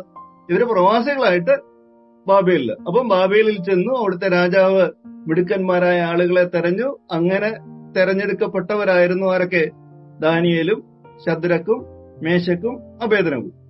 അപ്പൊ അങ്ങനെ ദാനിയേലിന്റെ പ്രവർത്തന സ്ഥലം എന്ന് പറയുന്നത് അപ്പോ ബാബേലിലായിരുന്നു. ബാബേൽ പ്രവാസത്ത് കാലത്ത് ദാനിയേൽ അവിടുത്തെ രാജാവിന്റെ രാജധാനിയിൽ പ്രവർത്തിച്ചു. മനസ്സിലാകുന്നുണ്ടല്ലോ? അതിനുശേഷം നാം മനസ്സിലാക്കണം, ഈ അശൂര് ആരെയാ കീഴടക്കിയത്? വടക്കേ രാജ്യമായ ഇസ്രയേലിന്. പിന്നെ ബാബേൽ ആരെയാ കീഴടക്കിയത്? തെക്കേ രാജ്യമായ യഹൂദയെ. അപ്പോ ഈ ഇസ്രായേൽ 12 ഗോത്രങ്ങളുള്ള ഈ ഇസ്രായേൽ രാജ്യത്തിന്റെ 10 ഗോത്രങ്ങളുള്ള ഭാഗം ആരുടെ കീഴിലായി പോയി? അശൂരിന്റെ കീഴിലായി. 2 ഗോത്രങ്ങളുള്ള യഹൂദ ഭാഗം ആരുടെ അണ്ടറിലായി? ബാബേലിന്റെ അണ്ടറിലായി. മനസ്സിലാകുന്നുണ്ടല്ലോ? പിന്നീട് നാം കാണുന്നത് ഈ 2 രാജ്യങ്ങളും കൂടെ, അല്ലെങ്കിൽ ഈ ഇസ്രായേലിനെ കൺട്രോൾ ചെയ്തിരുന്ന അല്ലെ അധിപതികളായിരുന്ന അശൂരിനെയും അതുപോലെ യഹൂദയെ കൺട്രോൾ ചെയ്തിരുന്ന ബാബേലിനെയും തോൽപ്പിച്ചുകൊണ്ട് വേറൊരു ശക്തി വന്നു. അതാണ് പേർഷ്യൻ ശക്തി. അതാണ് പാഴ്സി രാജാവായ കോരശ്. മനസ്സിലാകുന്നുണ്ടല്ലോ? അപ്പം ബാബേലിനെയും അവർ കീഴടക്കി. പിന്നെ ആരെയോ? അശൂരിനെയും കീഴടക്കി. അപ്പം ഈ 10 ഗോത്രങ്ങളുള്ള ഭാഗവും 2 ഗോത്രങ്ങളുള്ള ഭാഗവും ആരുടെ കൺട്രോളിൽ വന്നു? പേർഷ്യൻ രാജാവായ കോരശിന്റെ കൈവശം വന്നു. എസ്തേർ എന്ന് പറയുന്ന ഒരു യഹൂദ സ്ത്രീയായിരുന്നു. ഇവര് വടക്കേ രാജ്യത്ത് താമസിച്ചവര്, ഇസ്രയേലിൽ താമസിച്ചവര്. ഈ ഇസ്രയേൽ ഭാഗം അശൂര് കീഴടക്കി. അശൂരിന്റെ അണ്ടറിൽ പോയി. തെക്കേ രാജ്യത്തെ യഹൂദയിലുള്ള ആളുകളായിരുന്നു ഈ ദാനിയേലും ശദ്രക്കും മേശക്കും അബേദ്നെഗോവും ഒക്കെ. ഈ തെക്കേ രാജ്യത്തെ പിടിച്ചുകൊണ്ട് പോയതാരാ? ബാബിലോൺ. അപ്പൊ അങ്ങനെ കുറച്ചു കഴിഞ്ഞപ്പോ ഈ 2 രാജ്യങ്ങളെ ആര് പിടിച്ചു? പേർഷ്യൻ രാജാവായ കോരശ് പിടിച്ചു. മനസ്സിലാകുന്നല്ലോ? ഒരു ഐഡിയ കിട്ടുന്നുണ്ട് ഞാൻ പറയുന്നത്. ഈ ഞാൻ പറയുന്നത് എനിക്ക് തന്നെ മനസ്സിലാകുന്നുള്ളോ അതോ നിങ്ങൾക്ക് മനസ്സിലാകുന്നുണ്ടോ? അപ്പൊ ഈ 2 രാജ്യവും കൂടെ ആരുടെ അണ്ടറിൽ വന്നു? പേർഷ്യയുടെ അധീനത്തിൽ വന്നു. അപ്പൊ പേർഷ്യയുടെ അധീനത്തിൽ വന്നപ്പോൾ നേരത്തെ ഈ അസൂരിന്റെ ക്യാപിറ്റൽ എന്ന് പറയുന്നത് നിനവയായിരുന്നു. അത് മാറ്റിയിട്ട് ഇതിന്റെ 2ന്റെയും കൂടെ ഒരു ക്യാപിറ്റൽ ഉണ്ടാക്കി. അതാണ് ശൂഷൻ തലസ്ഥാനമാക്കിയത്. അപ്പൊ ആ ശൂഷൻ തലസ്ഥാനമാക്കി അവിടെയാണ് പിന്നീട് രാജധാനി പണിഞ്ഞത്. ഈ രാജധാനിയില് ഈ പേർഷ്യൻ രാജാവ്, ഇപ്പം കോരശിന്റെ സമയം കഴിഞ്ഞപ്പോൾ വന്ന രാജാവായിരുന്നു അഹശ്വേരോസ്. കോരശിന്റെ നെക്സ്റ്റ് ആയിട്ട് വന്നാണ് അഹശ്വേരോസ്. അഹശ്വേരോസ് രാജാവിന്റെ പത്നിയായിട്ടാണ് ആര് വന്നത്? ഈ എസ്തേർ നാം കാണുന്നത്. അപ്പൊ എസ്തേറിന്റെ സ്ഥാനവും പിടികിട്ടിയല്ലോ. എസ്തേർ ഇവിടെ പ്രവർത്തിച്ചെന്ന് മനസ്സിലായി കാണുമെന്ന് വിചാരിക്കുന്നു. അപ്പം ഞാൻ പറഞ്ഞു വന്നത്, ഈ പേർഷ്യൻ രാജാവായ കോരശ് ഇതിന്റെ അധീനത അല്ലെങ്കിൽ ഈ ബാബേലും ഒക്കെ പിടിച്ചടക്കിയപ്പോഴാണ് അവിടെ പ്രവാസികളായിരുന്ന ജനങ്ങൾക്ക്, യഹൂദന്മാർക്ക് തിരികെ തങ്ങളുടെ ദേശത്തേക്ക് പോകാനുള്ള അനുവാദം കൊടുത്തത്. നമുക്കതറിയാം. ബാബേൽ പ്രവാസത്തിൽ കഴിഞ്ഞ യഹൂദ മക്കള് തിരിച്ചവരുടെ നാട്ടിൽ പോകാൻ പറഞ്ഞത് ആരാ പറഞ്ഞത്? പേർഷ്യൻ രാജാവായ കോരശ്. അപ്പൊ ദൈവം തമ്പുരാൻ ഒരു പ്ലാൻ ഉണ്ട്. ആ പ്ലാനിലേക്ക് നമ്മെ കൊണ്ടുപോകാനായിട്ട് എങ്ങനായാലും നമ്മെ അവിടെ കൊണ്ടുപോകും. എന്നെ പറ്റി ദൈവത്തിനൊരു ഒരു ഒരു ഒരു പദ്ധതി ഉണ്ടെങ്കിൽ ഞാൻ അതിൽ നിന്ന് മാറിയാൽ എന്നെ അവിടെ കൊണ്ടുപോകും. അതിന് ഏറ്റവും നല്ല ഉദാഹരണമാണ് നമ്മൾ നേരത്തെ കണ്ടല്ലോ. അപ്പം ഇസ്രായേൽ മക്കള് ദൈവത്തോട് പറഞ്ഞു, ഞങ്ങൾക്ക് രാജാവിനെ വേണം. രാജാവ് പറഞ്ഞു, ദൈവം പറഞ്ഞു, ഞാൻ നിങ്ങളെ ഭരിച്ചാൽ പോരാ, എന്തിനാ പ്രത്യേകിച്ച് രാജാ? അല്ല, ഞങ്ങൾക്ക് വേണം. എന്നാ പിടിച്ചു, രാജാവിനെ കൊടുത്തു. പിന്നെയും വന്നത് എവിടാ? ഈ രാജാവ് തെറ്റിപ്പോകുക, അവരെ തെറ്റായ രീതിയിൽ ജനത്തെ നയിക്കുക എന്നുള്ളത് കൊണ്ടാണ് ദൈവം നേരത്തെ പറഞ്ഞു അങ്ങനെ വേണ്ടാന്ന്. പക്ഷെ അവര് നിർബന്ധിച്ചപ്പോ കൊടുത്തു. പക്ഷെ പിന്നെ നാം കാണുന്നത് ഈ കൂടുതൽ അങ്ങനെ അഴിമതിയും അല്ലെങ്കിൽ തെറ്റായ രീതിയിലും പോയപ്പോ അവരെ കറക്റ്റ് ചെയ്യാൻ വേണ്ടി ആരെ വിട്ടു? അശൂരിനെയും ബാബേലിനെയും വിട്ടു. ബാബിലോണിയ രാജാക്കന്മാരെയും വിട്ടു. ഞാൻ പറഞ്ഞു വന്നത്, എങ്ങനെ ആയാലും തിരിച്ചെവിടെ കൊണ്ടുവരും. നമ്മളിപ്പം ഗൂഗിൾ മാപ്പ് ഇട്ട് ഒരു സ്ഥലത്തിന് പോയാല് നമുക്ക് വഴി കാണിച്ചു തരും. ചില സമയത്ത് നമ്മൾ വിചാരിക്കും അത് വേണ്ട, എനിക്ക് ഈ വഴി അറിയാവുന്നതാ എന്ന് വിചാരിച്ച് നമ്മൾ ആ വഴി മാറിപ്പോയാലും കുറെ കഴിയുമ്പോൾ എന്ത് ചെയ്ത് റീറൂട്ട് ചെയ്തില്ല ചെയ്ത് ഇവിടെ എത്തേണ്ടതെന്ന് വെച്ചാൽ അവിടെ എത്തിക്കും. ഞാൻ പറഞ്ഞ മനസ്സിലാകുന്നുണ്ടല്ലോ. ഇപ്പൊ ദൈവം തമ്പുരാന്റേതായ പദ്ധതിയുണ്ട്. അതിന് വേറൊരു ഉദാഹരണം നമുക്കറിയാം. യോനായോട് പറഞ്ഞ എവിടെ പോനാ പറഞ്ഞത്? നീ നിനവേ പോയി പ്രസംഗിച്ചവരെ മനസ്സാന്തരപ്പെടുത്താൻ. യോന ആലോചിച്ചപ്പോ തങ്ങളുടെ രാജ്യത്തിന് എതിരായ രാജ്യമാണ് അശൂര്, അതിന്റെ ക്യാപിറ്റലാ നിനവേ. ഞാൻ അവിടെ പോയി അവരെ നന്നാക്കി സ്വർഗത്തിൽ കൊണ്ടുപോകേണ്ട കാര്യം എനിക്കെന്താ? ഞാൻ പറഞ്ഞു മനസ്സിലായി. അപ്പം ദൈവം തമ്പുരാൻ എല്ലാവരെയും സ്നേഹിക്കുന്നു. ആ സ്നേഹിക്കുന്ന ദൈവം തമ്പുരാന്റെ സന്നിധിയിലേക്ക് ഈ ശത്രു രാജ്യമാണോ അല്ലെങ്കിൽ അല്ലാത്ത രാജ്യമാണോ നോക്കിയല്ല ദൈവം പ്രവർത്തിക്കുന്നത്. യോനായോട് പറയുന്നു നീ അവിടെ പോയി അവരുടെ തെറ്റിൽ നിന്ന് അവരെ വിടുവിക്ക് എന്ന് പറഞ്ഞപ്പോ യോനയുടെ ചിന്തയിലാ പോയത്. ഞങ്ങളുടെ ശത്രു രാജ്യത്ത് ഞാനെന്തിനാ പോകുന്നത്? എന്നിട്ടും ദൈവം വിട്ടോ? ഇല്ല. പോയ വഴിക്ക് കപ്പൽ ഛേദമുണ്ടായി, പിന്നെ മത്സ്യം വിഴുങ്ങി, എന്തെല്ലാം പ്രശ്നമുണ്ടായി. ദൈവം തമ്പുരാൻ പറഞ്ഞ നേരെ കേട്ടിരുന്നെങ്കിലോ? അപ്പൊ ഞാൻ പറഞ്ഞതിന്റെ ചിന്ത എന്ന് പറയുന്നത്, നമ്മെ പറ്റിയും ഏത് കാര്യത്തിനും ദൈവം തമ്പുരാന്റേതായ ഒരു പ്ലാനുണ്ട്. ആ പ്ലാൻ അനുസരിക്കാൻ നാം ബാധ്യസ്ഥരാണ്. അത് വിട്ട് നാം നമ്മുടേതായ ചിന്തകളിൽ പോയാൽ അതങ്ങ് വിട്ടുകളയുമെന്ന് വിചാരിക്കരുത്. ശകലം കേടുപാടൊക്കെ വരും, തീർച്ച. എന്നിരുന്നാലും ദൈവം തമ്പുരാൻ എന്തുദ്ദേശിച്ചുവോ അത് നടത്തും എന്നുള്ളത് ഇതൊക്കെ ഉദാഹരണങ്ങൾ. ഞാൻ പറഞ്ഞ മനസ്സിലാകുന്നല്ലോ. അപ്പം യോനായോട് നേരത്തെ നല്ല കാര്യം പറയുമ്പോഴേ അങ്ങ് പോയിരുന്നെങ്കിൽ പിന്നെ ഈ മീന്റെ വയറ്റിലും പോകത്തിലൊന്നും ഇല്ലായിരുന്നു. അപ്പൊ ദൈവം തമ്പുരാൻ നിശ്ചയിച്ചൊരു കാര്യം മനുഷ്യരായ നമ്മൾ വിചാരിച്ചാൽ മാറ്റാനൊക്കത്തില്ല. നാം അതിന് വിധേയപ്പെടണം. ഈ ഭാഗമൊക്കെ നാം പഠിക്കുമ്പോൾ നമ്മുടെ മനസ്സിലൂടെ വരേണ്ട കാര്യം ഇതാ: ദൈവം തമ്പുരാൻ ഒരു പ്ലാൻ ഉദ്ദേശിച്ചാൽ അത് നടത്തിയിരിക്കും. അതിന് നമ്മൾ എതിര് നിന്നാൽ ഇങ്ങനെയുള്ള ചില വിഷമങ്ങൾ നമുക്ക് വരും. പക്ഷെ എന്നിരുന്നാലും ദൈവം എന്ത് നിശ്ചയിച്ചുവോ അത് നടത്തിയെടുക്കും എന്നുള്ളതിന് യാതൊരു സംശയമില്ല. ഞാൻ പറഞ്ഞു വന്നത് ഇത്രയും ഉള്ളൂ. ഇപ്പൊ എസ്തേറിന്റെ സ്ഥാനം മനസ്സിലായല്ലോ. അപ്പം ഇങ്ങനെയുള്ള കാര്യങ്ങളെല്ലാം നാം ഈ വേദഭാഗം വായിക്കുമ്പോൾ നമ്മുടെ മനസ്സിൽ വരണം. എസ്തേറിന്റെ കാര്യം ആ പുസ്തകം വായിക്കുമ്പോൾ നമ്മുടെ മനസ്സിൽ വരണം, എസ്തേർ, ശൂഷൻ രാജധാനി, ഇത് ഇന്നടത്താണ്, അശൂരിന്റെയും അതുപോലെ ബാബേലിന്റെയും കൂടെ ക്യാപിറ്റലാണ്. ഇവിടെ ഇപ്പം ഭരിക്കുന്നത് ആരാണ്? പേർഷ്യൻ രാജാവാണ്. പേർഷ്യൻ അതിലെ ആദ്യത്തെ രാജാവായിരുന്നു കോരശ്. പിന്നീട് വന്ന രാജാവാണ് അഹശ്വേരോശ്. അഹശ്വേരോശിന്റെ ഭാര്യയായിരുന്നു എസ്തേർ. അപ്പൊ ഇത്രയും കാര്യങ്ങൾ മനസ്സിലായാൽ പിന്നെ ആ ഭാഗം വായിക്കുമ്പോൾ നമുക്ക് കൂടുതൽ വ്യക്തത കിട്ടും. ഞാൻ പറഞ്ഞതിന്റെ ആശയം മനസ്സിലായല്ലോ. അപ്പൊ അങ്ങനെ ഇപ്പൊ ഇത് പറഞ്ഞു വന്നപ്പോൾ പറയും, ഇപ്പൊ നമ്മൾ 2 സ്ത്രീകളുടെ പേരാ ഇവിടെ പറഞ്ഞു. ഒന്ന് രൂത്തിന്റെ കാര്യം പറഞ്ഞു. രൂത്ത് ഏത് സമയത്ത് ഉള്ള ആളാ? മറന്നുപോയി. ന്യായാധിപന്മാരുടെ കാലത്തുള്ള ആളാണ് രൂത്ത്. വേറൊരു വേദവസ്തയിൽ പറയുന്ന മറ്റൊരു സ്ത്രീയുടെ പേരാണ് എസ്തേർ. ഇവര് തമ്മിലുള്ള ഒരു വ്യത്യാസം എന്ന് പറയുന്നത്, രൂത്ത് എന്ന് പറയുന്നത് ഒരു മോവാബ്യ സ്ത്രീയാണ്. അവര് യഹൂദനായ ബോസിനെ കല്യാണം കഴിച്ചു. എന്നാൽ ഇവിടെ എസ്തേർ യഹൂദ സ്ത്രീയാണ്. അവരാരെയാ കല്യാണം കഴിച്ച? യഹൂദനല്ലാത്ത പേർഷ്യൻ രാജാവിന്. അപ്പൊ ആ ഒരു വ്യത്യാസം കൊണ്ടൊന്ന് ഞാനൊന്ന് മനസ്സിലാക്കാൻ വേണ്ടി പറയുന്നല്ലേ ഉള്ളൂ. അപ്പം രൂത്ത് ഒരു മോവാബ്യ സ്ത്രീയാണ്. മോവാബ്യ സ്ത്രീ എന്ന് പറയുമ്പോ അവർക്ക് യഹൂദന്മാരുമായിട്ട് യാതൊരു ബന്ധവുമില്ല.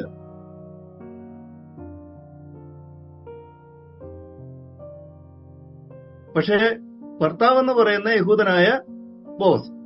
അതേ സമയത്ത് എസ്തേർ എന്ന് പറയുന്നത് യഹൂദ സ്ത്രീയാണ്. എസ്തേർ ഭർത്താവ് എന്ന് പറയുന്ന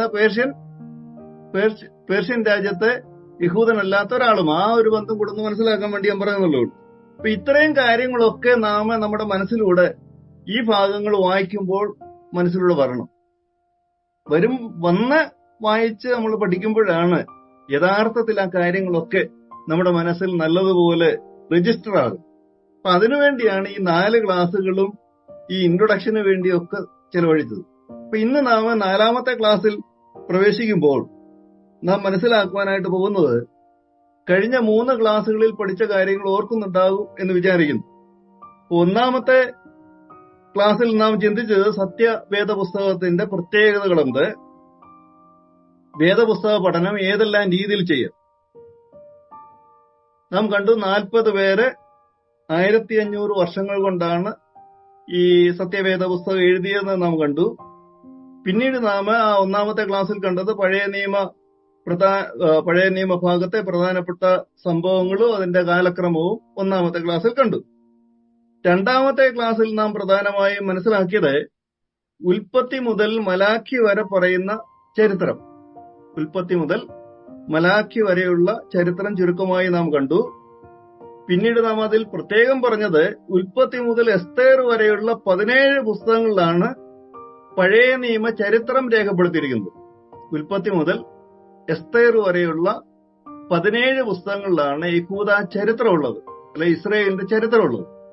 അതിനുശേഷമുള്ള 22 പുസ്തകങ്ങൾ എന്ന് പറയുന്നത് ഈ ചരിത്ര കാലഘട്ടത്തിൽ എഴുതപ്പെട്ട പുസ്തകങ്ങളാണ്. മനസ്സിലായി? അപ്പം ചരിത്രം എവിടെ കൊണ്ട് തീരും? ഈ 17ാമത്തെ പുസ്തകമായ എസ്തേറിൽ തീരും. പിന്നീടുള്ള 22 പുസ്തകങ്ങൾ എന്ന് പറയുന്നത് ഈ ചരിത്ര കാലഘട്ടത്തിൽ എഴുതപ്പെട്ടവയാണ്. പിന്നീട് നാം കണ്ടത് യഹൂദ ജനം പേർഷ്യൻ ആധിപത്യത്തിൽ ഇരിക്കുമ്പോഴാണ് പഴയ നിയമഭാഗം ചരിത്രം തീരുന്നത്. അത് നാം കണ്ടു. എങ്ങനെയാ അത് തീരുന്നത്? ഇവരെ ബാബിലോണിലേക്ക് അല്ലെങ്കിൽ പ്രവാസികളായിട്ട് കൊണ്ടുപോയി. അത് കഴിഞ്ഞിട്ട് പേർഷ്യൻ രാജാവ് ബാബിലോണിന്റെ മേൽ അധിപതികളായി. കോരശ രാജാവായപ്പോൾ അവർ പറഞ്ഞു, നിങ്ങള് യഹൂദന്മാരൊക്കെ മടങ്ങിപ്പോയിക്കോളാൻ പറഞ്ഞു. അങ്ങനെ ആരുടെ നേതൃത്വത്തിൽ ആദ്യം പോയി? സെരൂബാബേലിന്റെ നേതൃത്വത്തിൽ ആദ്യം 50,000-ഓളം യഹൂദന്മാര് തിരികെ യെരുശലേമിൽ പോയി. അവരോട് ദേവാലയം പണി ആരംഭിച്ചു. അതിനുശേഷം എസ്രാ പുരോഹിതൻ അവിടേക്ക് വന്ന് അവിടെ ആരാധന ആരംഭിച്ചു. അതിനുശേഷം നെഹമ്യാവിന്റെ നേതൃത്വത്തിൽ കുറെ പേര് പോയി അവിടെ മതിൽ പണിഞ്ഞു. അപ്പൊ അങ്ങനെ ഒരു ശലോമോൻ ആദ്യം നിർമ്മിച്ച യെരുശലേം ദേവാലയത്തിന്റെ സ്ഥാനത്ത് ഈ സെരൂബാബേലിന്റെ നേതൃത്വത്തിലുള്ള രണ്ടാമത്തെ ദേവാലയം അവിടെ പണിഞ്ഞു. അങ്ങനെ പണിഞ്ഞ്, അല്ലെങ്കിൽ ആ സമയത്ത് അപ്പം അവിടുത്തെ ഭരണാധികാരി ആരാ? പേർഷ്യൻ രാജാവ്, പേർഷ്യൻ ആധിപത്യവും. ഇതുവരെയാണ് ഇവിടെ പറയുന്നത്, പഴയ നിയമ പുസ്തകത്തിൽ പറയുന്നു. അപ്പം മലാഖി വരെയുള്ള പഴയ നിയമ പുസ്തകത്തിൽ പറയുന്ന കാലഘട്ടം എന്ന് പറയുന്നത് എവിടെ അവസാനിക്കുന്നതാ? അവസാനിക്കുന്ന സമയത്ത് പേർഷ്യൻ രാജാക്കന്മാര് ഭരണം നടത്തുന്ന കാലഘട്ടം വരെ. എന്നാൽ പുതിയ നിയമം ആരംഭിക്കുമ്പോൾ നാം കാണുന്നത് ആ സമയത്തെ ഭരണാധികാരികൾ എന്ന് പറയുന്ന റോമൻ സാമ്രാജ്യം, റോമൻ. അപ്പൊ അതിനു മധ്യേയുള്ള 400ഓളം വർഷങ്ങൾ, 397 വർഷങ്ങളെയാണ് നാം അടുത്ത ക്ലാസ്സിൽ പഠിച്ചതെന്തോ Inter testamental period. Inter testamental period എന്ന് പറയുന്ന പീരീഡ്. ആ സമയത്ത് നടന്ന എത്ര കൂട്ടർ അവരെ ഭരിച്ചു?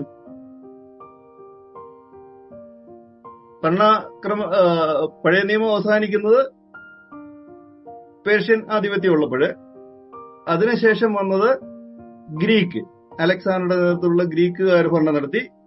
അതിനുശേഷം ഭരണം നടത്തിയത് അലക്സാണ്ടറുടെ ജനറലായിരുന്ന ടോളമിയുടെ നേതൃത്വത്തിൽ ഈജിപ്റ്റ് അവരുടെ മേൽ അധികാരം നടത്തി. അതിനുശേഷം വന്നത് അലക്സാണ്ടറുടെ മറ്റൊരു ജനറലായിരുന്ന സെലൂക്കസിന്റെ നേതൃത്വത്തിൽ സിറിയ ഇവരെ ഭരിച്ചു. അങ്ങനെ സഖി കെട്ടിട്ട് കുറെ യഹൂദന്മാര് ഈ സിറിയക്കെതിരെ ഇറങ്ങി പുറപ്പെട്ടതാണ്. അതിന് പറയുന്നതാണ് മക്കാബിയൻ റിവോൾട്ട്. മക്കാബിയൻ റിവോൾട്ട് എന്ന് പറയുന്ന സംഗതി. അങ്ങനെ മക്കാബിയൻ റിവോൾട്ടിലൂടെ ഈ സിറിയ അല്ലെങ്കിൽ സെലൂക്കസിൽ നിന്ന് ഭരണം ഏറ്റെടുത്തവർ പിന്നീട് അസ്മോണിയൻ പീരീഡ് എന്നറിയപ്പെടുന്ന ആ രീതിയിലുള്ള ഭരണം ആരംഭിച്ചു. ഈ മക്കാബിയര് ഭരണം നടത്തിയ ആ രീതിക്കാണ്, അല്ലെങ്കിൽ ആ സിസ്റ്റത്തിനാണ് അസ്മോണിയൻ സിസ്റ്റം എന്ന് പറയുന്നത്. അസ്മോണിയൻ സിസ്റ്റം എന്ന് പറഞ്ഞാൽ അതിന്റെ പ്രത്യേകത ഞാൻ അന്നേരം പറഞ്ഞായിരുന്നു. അവിടുത്തെ രാജാവും പുരോഹിതനും ഒന്നാ എന്ന് പറഞ്ഞാൽ പുരോഹിതൻ തന്നെയാണ് അഡ്മിനിസ്ട്രേറ്റീവ് ഹെഡും. ഇതായിരുന്നു ഈ മക്കാബിയൻ ഭരണത്തിന്റെ അല്ലെങ്കിൽ അസ്മോണിയൻ ഭരണകൂടത്തിന്റെ പ്രത്യേകത എന്ന് പറയുന്നു. അതിനുശേഷം മക്കാബിയരെ തോൽപ്പിച്ചുകൊണ്ടാണ് റോമൻ സാമ്രാജ്യം പോംബി എന്ന് പറയുന്ന ആൾ ആരംഭിച്ചത്. പോംബി അപ്പൊ അങ്ങനെ ആണ് ഈ റോമൻ സാമ്രാജ്യം നിലവിൽ വന്നത്. അപ്പൊ ഈ റോമൻ സാമ്രാജ്യത്തിലാണ് കർത്താവായ യേശു ക്രിസ്തു ജനിച്ചത്. ഇപ്പൊ മനസ്സിലായല്ലോ. അപ്പം ഇൻ ബിറ്റ്വീൻ എത്ര ആളുകൾ ഭരണം നടത്തി? 6 കൂട്ടർ. ആദ്യം പഴയ നിയമം അവസാനിക്കുന്നത് പേർഷ്യൻ ആധിപത്യത്തിൽ, അത് കഴിഞ്ഞിട്ട് വന്നത് ഗ്രീക്ക്, അത് കഴിഞ്ഞിട്ട് വന്നത് ഈജിപ്റ്റ്, അത് കഴിഞ്ഞ് വന്നത് സിറിയ, അതിനുശേഷം വന്നത് മക്കാബിയർ, അതിനുശേഷം മക്കാബിയരെ തോൽപ്പിച്ചിട്ടാണ് റോമൻ സാമ്രാജ്യം പോംബി എന്ന് പറയുന്ന ആള് ആരംഭിച്ചത്. അപ്പൊ മനസ്സിലായല്ലോ. ഇനി അങ്ങനെ ആരംഭിച്ചു. അതിനുശേഷം കഴിഞ്ഞ ക്ലാസ്സിൽ നാം കണ്ടത് പുതിയ നിയമ ഭാഗത്ത് അല്ലെങ്കിൽ കർത്താവിന്റെ സമയത്ത് പലസ്തീൻ ദേശം അങ്ങനെയായിരുന്നു. അത് നമ്മൾ കണ്ട അതിന്റെ അതിര് ഏതൊക്കെയാ ഓർക്കുന്നുണ്ടാവുമല്ലോ. 3 ഭാഗമായിട്ട് തിരിച്ചു. വടക്കേ ഭാഗം ഗലീല, നടുവിലുള്ളത് ശമരിയ, തെക്കേ ഭാഗം യഹൂദ്യ. വടക്കേ ഭാഗത്ത് പെട്ടതാണ് കർത്താവ് നസറേത്ത്. കർത്താവ് ജനിച്ചത് തെക്കേ ഭാഗത്തുള്ള യഹൂദ്യയിലെ ബേത്ലഹേമിൽ.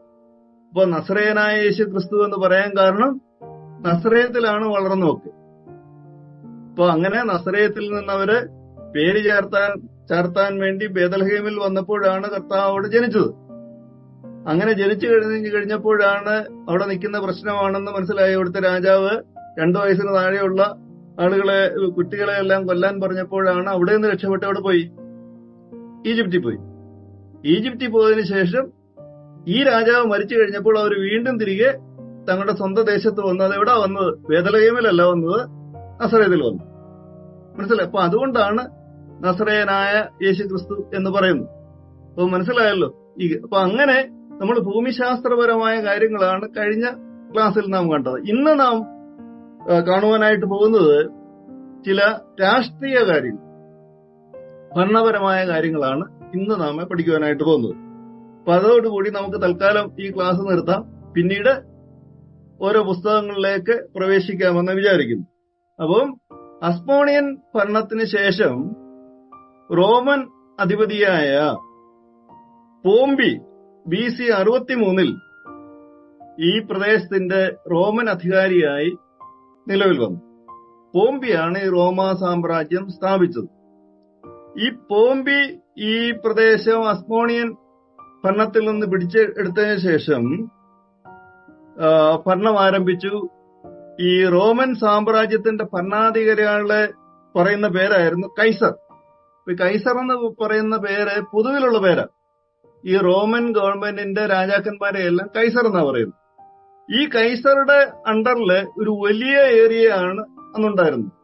അപ്പൊ അതുകൊണ്ട് തന്നെ അവർക്ക് ഇത്രയും സ്ഥലം കൺട്രോൾ ചെയ്യുവാനുള്ള വൈഷമ്യം ഉള്ളതുകൊണ്ട് അവരെന്തെന്നറിയോ, നാട്ടുരാജാക്കന്മാരെ നിയമിച്ചു. നാട്ടുരാജാക്കന്മാര്. അപ്പം ഈ യെരുശലേം ഉൾപ്പെടുന്ന ആ പ്രദേശമൊക്കെ ഈ പോംബി പിടിച്ചടക്കി കഴിഞ്ഞപ്പം ആ പ്രദേശത്തൊക്കെ ഇവർക്ക് റോമിൽ ഇരുന്നു കൊണ്ട് ഇതെല്ലാം കൺട്രോൾ ചെയ്യാൻ വിഷമമായതുകൊണ്ട് ഓരോ പ്രദേശത്തേക്കും നാട്ടുരാജാക്കന്മാരെ അവരെ നിയമിച്ചു. അങ്ങനെ നിയമിക്കപ്പെട്ട ആളുകളെ ആണ് അന്തിപ്പാസ് എന്നും ഹെരോദാവ് എന്നീ പേരുകളിൽ അറിയപ്പെട്ടത്. അപ്പൊ അന്തിപ്പാസ് ഹെരോദാവും റോമാക്കാരല്ല, ലോക്കലി എടുത്തവരാ. മനസ്സിലാകുന്നുണ്ടല്ലോ. അതാത് പ്രദേശങ്ങൾ. ഇപ്പൊ നമ്മളിപ്പോ ഈ പറയുന്നത് കർത്താവുമായി ബന്ധപ്പെട്ട പ്രദേശത്തെ കാര്യം മാത്രമാണ് പറയുന്നത്, മറ്റുള്ള കാര്യം വിട്ടിട്ടാ പറയുന്നത്. അപ്പൊ കർത്താവ് പ്രവർത്തിച്ച ആ ഒരു ഏരിയയിലെ രാജാവ്, അന്ന് നാട്ടുരാജാവായിട്ട് ആദ്യം വന്ന ആളെന്ന് പറയുന്നത് അന്തിപ്പാസായിരുന്നു, പിന്നീട് ഹെരോദാവ്. ഇങ്ങനെയുള്ള 2 പേരുകളിലാണ് ഈ നാട്ടുരാജാക്കന്മാരെ അറിയപ്പെട്ടിരുന്നത്. അപ്പം അങ്ങനെ ഈ റോമൻ ഭരണം ആരംഭിച്ചു. ഈ റോമൻ ഭരണത്തിലും അതിന് തൊട്ടുമുമ്പാരാ ഭരിച്ചത്? മക്കാബിയൻ ഭരണമോ? ഓർക്കുന്നോ? അസ്മോണിയൻ സിസ്റ്റം. അസ്മോണിയൻ സിസ്റ്റത്തിന്റെ പ്രത്യേകത പറഞ്ഞു, അവിടുത്തെ പുരോഹിതൻ തന്നെയാണ് അവിടുത്തെ രാജാവ്. അപ്പൊ അഡ്മിനിസ്ട്രേഷനും അതുപോലെ പൗരോഹിത്യ ജോലി ഒരാളാണ് ചെയ്യുന്നത്. അപ്പൊ അതിന്റെ ഒരു കണ്ടിന്യൂവേഷൻ എവിടെ ഉണ്ടായി? ഈ അസ്മോണിയൻ സിസ്റ്റത്തിന്റെ ഒരു കണ്ടിന്യൂവേഷൻ പിന്നീട് ഈ റോമൻ ആധിപത്യം വന്നപ്പോഴും കണ്ടിന്യൂ ചെയ്തു. അതുകൊണ്ടാണ് ഈ മഹാപുരോഹിതന്മാർക്കൊക്കെ പിന്നീടും സ്ഥാനം ഉണ്ടായത്. അപ്പൊ കർത്താവിനെ ക്രൂശിക്കാനായിട്ട് അവര് ട്രയലിനൊക്കെ കൊണ്ടുപോകുമ്പോഴൊക്കെ ആരുമുണ്ട്? ഈ മഹാപുരോഹിതന്മാരുടെ റോളും അവിടെ കാണുന്നുണ്ട്. മനസ്സിലായോ? അപ്പൊ ഈ മഹാപുരോഹിതന്മാരുടെ റോളൊക്കെ വന്ന ഏതിന്റെ കണ്ടിന്യൂഷനാ? ഈ അസ്മോണിയൻ സിസ്റ്റത്തിന്റെ കണ്ടിന്യൂഷൻ ആയിട്ട് വന്നതോ? ഇപ്പൊ റോമൻ ഭരണാധികാരികൾ ഭരണം ഏറ്റെടുത്തു എങ്കിലും പഴയ ആ ഒരു ചില ആ ഒരു സിസ്റ്റം കുറച്ച് ഇങ്ങോട്ട് കണ്ടിന്യൂ ചെയ്തു. അങ്ങനെയാണ് ഈ റോമൻ ഭരണകാലത്തും ആർക്ക് പ്രാധാന്യം വന്നത്? മഹാപുരോഹിതന്മാർക്കൊക്കെ പ്രാധാന്യം വന്നത്. മനസ്സിലായി കാണുമല്ലോ. അപ്പൊ അങ്ങനെ ഇനി നമുക്ക് നാട്ടുരാജാക്കന്മാരെ പറ്റി ചെറുതായി പഠിക്കാം. അപ്പൊ റോമൻ സാമ്രാജ്യം പോംബി ആരംഭിച്ച് റോമൻ സാമ്രാജ്യം വലിയ സാമ്രാജ്യം ആയതുകൊണ്ട് ഭരണ സൗകര്യത്തിനായി അതാത് സ്ഥലങ്ങളിൽ നാട്ടുരാജാക്കന്മാരെ ഏർപ്പെടുത്തി. അങ്ങനെ ആദ്യമായി നാട്ടുരാജാവായ ആളാണ് അന്തിപ്പാസ് എന്ന് പറയുന്ന ആൾ. അന്തിപ്പാസ് എല്ലാം കേട്ടിട്ടുള്ള പേരാണ്, അന്തിപ്പാസ്. ഈ പോംബിക്ക് ശേഷം വന്ന ജൂലിയസ് സീസറാണ് ആദ്യമായി ഇങ്ങനെ ഒരു നാട്ടുരാജാവിനെ നിയമിക്കാൻ തുടങ്ങിയത്. പോംബിയാണ് റോമൻ സാമ്രാജ്യം ആരംഭിച്ചത്. അതിനുശേഷം വന്ന ജൂലിയസ് സീസർ എന്ന് പറയുന്ന രാജാവാണ് നാട്ടുരാജാവായി അന്തിപ്പാസിനെ നിയമിച്ചത്. മനസ്സിലാവുന്നുണ്ടല്ലോ. അപ്പൊ ആദ്യത്തെ നാട്ടുരാജാവ് എന്ന് പറയുന്നത് അന്തിപ്പാസ്. ഈ അന്തിപ്പാസ് എന്ന് പറയുന്ന യഹൂദനല്ലായിരുന്നു, ഏദോമിനായിരുന്നു. അപ്പൊ ഏദോമിനായ അന്തിപ്പാസ്. അപ്പം യെരുശലേം അല്ലെങ്കിൽ ആ ഭാഗം ആരാ താമസിക്കുന്നത്? യഹൂദന്മാരാ താമസിക്കുന്നത്. ഈ യഹൂദന്മാര് താമസിക്കുന്നിടത്ത് രാജാവാരാ? നാട്ടുരാജാവാരാ? യഹൂദനല്ലാത്ത ഒരാൾ. അപ്പൊ അങ്ങനെ വന്നു. അതിനുശേഷം വന്ന രണ്ടാമത്തെ രാജാവാണ് ഹെരോദാവ്. അപ്പൊ ആദ്യത്തെ നാട്ടുരാജാവ് അന്തിപ്പാസ്, രണ്ടാമത് അന്തിപ്പാസിന് ശേഷം വന്ന ആളാണ് ഹെരോദാവ്. ഈ ഹെരോദാവ് എന്ന് പറയുന്നത് അന്തിപ്പാസിന്റെ 5 മക്കളിൽ രണ്ടാമനായിരുന്നു. അപ്പൊ ആദ്യത്തെ രാജാവായ അന്തിപ്പാസിന്റെ രണ്ടാമത്തെ പുത്രനാണ് ഹെരോദാവ്. അപ്പൊ അദ്ദേഹത്തെ പറയപ്പെടുന്ന മഹാനായ ഹെരോദാവ് എന്നും കൂടെയാണ്. ഹെരോദ് ദ ഗ്രേറ്റ്, മഹാനായ ഹെരോദാവ്. അങ്ങനെ പറയാൻ കാരണം എന്ന് പറയുന്നത് ഈ യഹൂദനല്ലായിരുന്നു എന്ന് ഞാൻ നേരത്തെ പറഞ്ഞു. യഹൂദനല്ലായിരുന്നു. ഇപ്പൊ യഹൂദനല്ലാത്ത ഒരാള് യഹൂദന്മാരെ ഭരിക്കാൻ വരുമ്പോ അതിന്റേതായ പ്രശ്നം ഉണ്ടാവും. അപ്പൊ അത് മുന്നിൽ കണ്ടുകൊണ്ട് ഹെരോദാവ് എന്തെന്നറിയോ? യഹൂദന്മാരെ പ്രീണിപ്പിക്കാനുള്ള പണികൾ ചെയ്തു. അതിൽ പ്രധാനമായും വലിയ വലിയ കെട്ടിടങ്ങൾ പണിയുന്നതിനും വലിയ വലിയ പണികൾ ഏറ്റെടുത്ത് നടത്തുവാനായിട്ട് തുടങ്ങി. ഇപ്പൊ യഹൂദന്മാർക്ക് താല്പര്യമുള്ള വലിയ പ്രൊജക്ടുകളൊക്കെ ആര് തുടങ്ങി? ഈ ഹെരോദാവ് ചെയ്യുവാനായിട്ട് തുടങ്ങി. അപ്പൊ അപ്പോൾ അദ്ദേഹം ചിന്തിച്ചപ്പോൾ ഏറ്റവും മുന്നിൽ കണ്ട ഒരു കാര്യമായിരുന്നു ഈ സെരുബ്ബാബേൽ പണിഞ്ഞ യെരുശലേം ദേവാലയം. ഇപ്പോ ഇത് എത്രാമത്തെ? രണ്ടാമത്തെ. ആദ്യത്തെ ദേവാലയം എന്ന് പറയുന്നത് ശലോമോൻ പണിഞ്ഞത്. രണ്ടാമത്തെ ദേവാലയം സെരുബ്ബാബേൽ പണിഞ്ഞു. ഈ സെരുബ്ബാബേൽ പണിഞ്ഞ രണ്ടാമത്തെ ദേവാലയം പോംബിയുടെ കാലത്ത്, എന്നുവെച്ചാൽ ഈ റോമൻ സാമ്രാജ്യം ആരംഭിച്ച ഈ പോംബിയുടെ കാലത്ത് ഈ ദേവാലയത്തിന് വളരെയധികം കേടുപാടുകൾ അദ്ദേഹം വരുത്തി. ഈ പോംബി, റോമൻ സാമ്രാജ്യത്തിന്റെ രാജാവായിരുന്ന പോംബി യെരുശലേം ദേവാലയത്തിന് പല കേടുപാടുകളും വരുന്നു. അപ്പൊ ഇദ്ദേഹം വിചാരിച്ചു യഹൂദന്മാരെ പ്രീണപ്പെടുത്തുവാൻ വേണ്ടി ഈ കേടുപാടൊക്കെ ഒന്ന് മാറ്റി ഈ യെരുശലേം ദേവാലയം ഒന്ന് മനോഹരമാക്കാമെന്ന് വിചാരിച്ചിട്ടാണ് ഹെരോദ് ദ ഗ്രേറ്റ്, എന്നുവെച്ചാൽ മഹാനായ ഹെരോദാവ് അത് പുതുക്കി പണിയുവാനായിട്ട് ആരംഭിച്ചു. അപ്പം യെരുശലേം ദേവാലയം ഇദ്ദേഹം പുതുക്കി പണിഞ്ഞു. അതിന്റെ ഉദ്ദേശം എന്ന് പറയുന്നത് ഇത്രയേ ഉള്ളൂ, വിശ്വാസം ഉണ്ടായിട്ടൊന്നുമല്ല, യഹൂദന്മാരെ ഒന്ന് പ്രീതിപ്പെടുത്തണം. അതിനുവേണ്ടി അദ്ദേഹം കണ്ടുപിടിച്ച ഒരു മാർഗമായിരുന്നു ഈ യെരുശലേം ദേവാലയം പുതുക്കി പണിയുക എന്ന് പറയും. പിന്നെ ഇദ്ദേഹത്തിനെ പറ്റി നാം മനസ്സിലാക്കേണ്ടത് സ്വന്തം സ്ഥാനം നിലനിർത്താൻ വേണ്ടി എന്തും ചെയ്ത മനുഷ്യനായിരുന്നു ഇദ്ദേഹം. സ്വന്തം സ്ഥാനം നിലനിർത്തുവാൻ വേണ്ടി തന്റെ സ്ഥാനം പോകരുത്. അതിന്റെ ഭാഗമായിട്ടാണ് യഹൂദന്മാരുടെ രാജാവായി ഒരുത്തൻ പിറന്നുവെന്ന് വിദ്വാൻമാര് വന്ന് കൊട്ടാരത്തിൽ ചോദിച്ചപ്പോൾ അന്നേരം മുതൽ ഉറക്കം പോയ മനുഷ്യനായത്. യഹൂദന്മാരുടെ രാജാവായിട്ട് ഒരാൾ ജനിച്ചു. ഇപ്പോഴാരാ രാജാവ്? ഹെരോദാവാ. അപ്പൊ തന്റെ സ്ഥാനം പോകാൻ സാധ്യതയുണ്ട് എന്നുള്ളൊരു ബോധം അന്നേരം മുതൽ ആരംഭിച്ചുകൊണ്ടാണ് എന്ത് ചെയ്തത്? നേരിട്ട് കുഞ്ഞിനെ കാണാൻ പറ്റിയില്ല. കാരണം ഇവർ പിന്നെ തിരികെ ഈ വിദ്വാൻമാര് തിരികെ വന്ന് പറഞ്ഞോ? ഇല്ല, ഒരു വേറെ വഴിയായി പോയെന്നാ പറയുന്നു.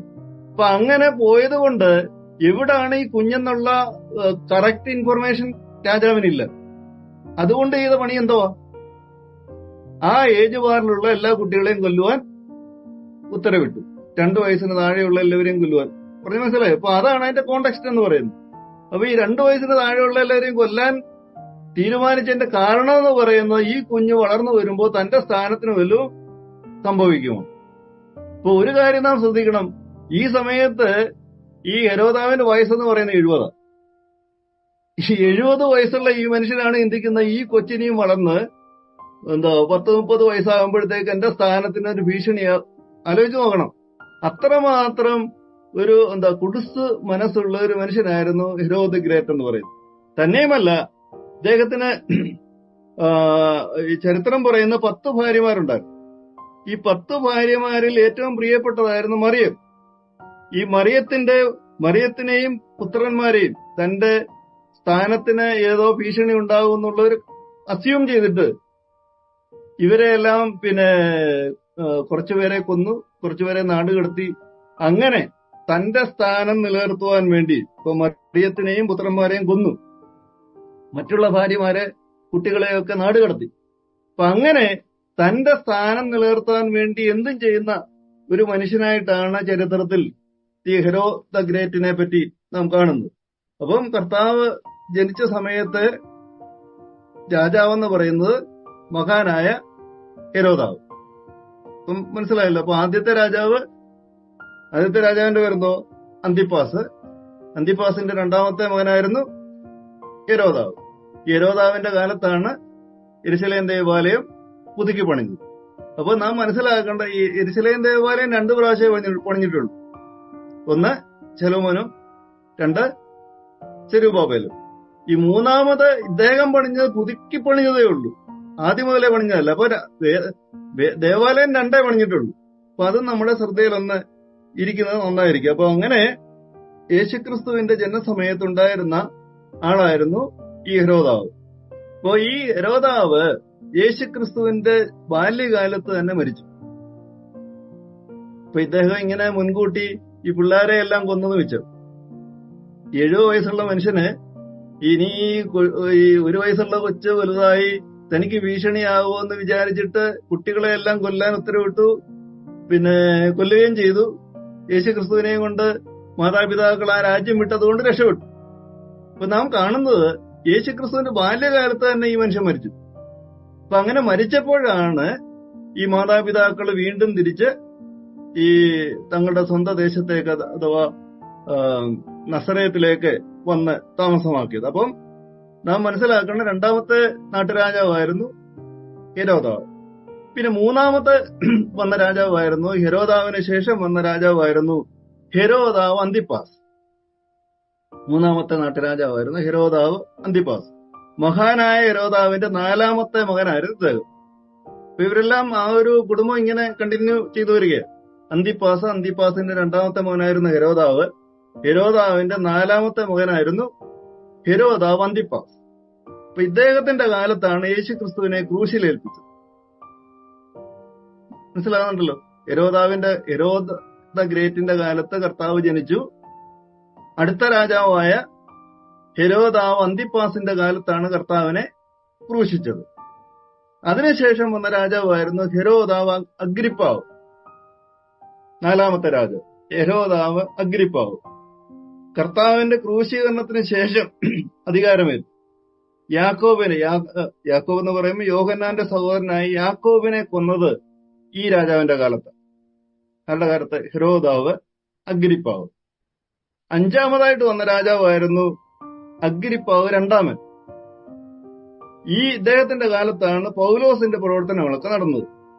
അപ്പൊ അങ്ങനെ പോകുന്നു ഈ നാട്ടുരാജാക്കന്മാരുടെ ചരിത്രം. അപ്പൊ പൗലോസ് വരെയുള്ള കാര്യങ്ങളാണ് ഞാൻ പറഞ്ഞത്. അപ്പോ കർത്താവ് ജനിക്കുന്ന ആരുടെ കാലത്താണ്? ഹെരോദാവിന്റെ കാലത്ത്. ഹെരോദ് ദ ഗ്രേറ്റ്, അദ്ദേഹത്തിന്റെ കാലത്താണ് കർത്താവ് ജനിക്കുന്നത്. അതിനുശേഷം കർത്താവിന്റെ ബാല്യകാലത്ത് തന്നെ ഈ മനുഷ്യൻ മരിച്ചു. അതിനുശേഷം വന്ന രാജാവായിരുന്നു ഹെരോദാവ് അന്തിപ്പാസ്. ഈ ഹെരോദാവ് അന്തിപ്പാസിന്റെ കാലത്താണ് കർത്താവിനെ ക്രൂശിച്ചത്. അതിനുശേഷം വന്ന രാജാവായിരുന്നു ഹെരോദാവ് അഗ്രിപ്പാവ്. ഈ സമയത്താണ് യോഹന്നാന്റെ സഹോദരനായ യാക്കോബിനെ കൊന്നത്. പിന്നെ ഈ ഹെരോദ ഗ്രേറ്റിന്റെ കാലത്താണ് യോഹന്നാൻ സ്നാപകനെയും കൊന്നത്. അത് നമ്മൾ ഓർക്കണം. അങ്ങനെയാണ് ഈ നാട്ടുരാജാക്കന്മാരുടെ കണ്ടിന്യൂഷൻ എന്ന് പറയുന്നത്. ഇങ്ങനെ നാട്ടുരാജാക്കന്മാര് ഭരിക്കുന്ന സമയത്തും ഇതിന്റെ അതോറിറ്റി ആരാ? റോമൻ സാമ്രാജ്യം. റോമൻ ഭരണം അതല്ല. അവരുടെ ഭരണത്തിന്റെ ഒരു സൗകര്യത്തിന് വേണ്ടിയാണ് ഈ നാട്ടുരാജാക്കന്മാരെ അതാത് സ്ഥലങ്ങളിൽ ഭരണത്തിനെ ഏൽപ്പിച്ചത്. ഇവരെയെല്ലാം നോക്കാൻ വേണ്ടി റോമൻ സാമ്രാജ്യത്തിന്റെ ആളുകളെ നിയമിച്ചു. അതാണ് ഗവർണർമാരെന്ന് പറയുന്നത്. ഗവർണർമാർ.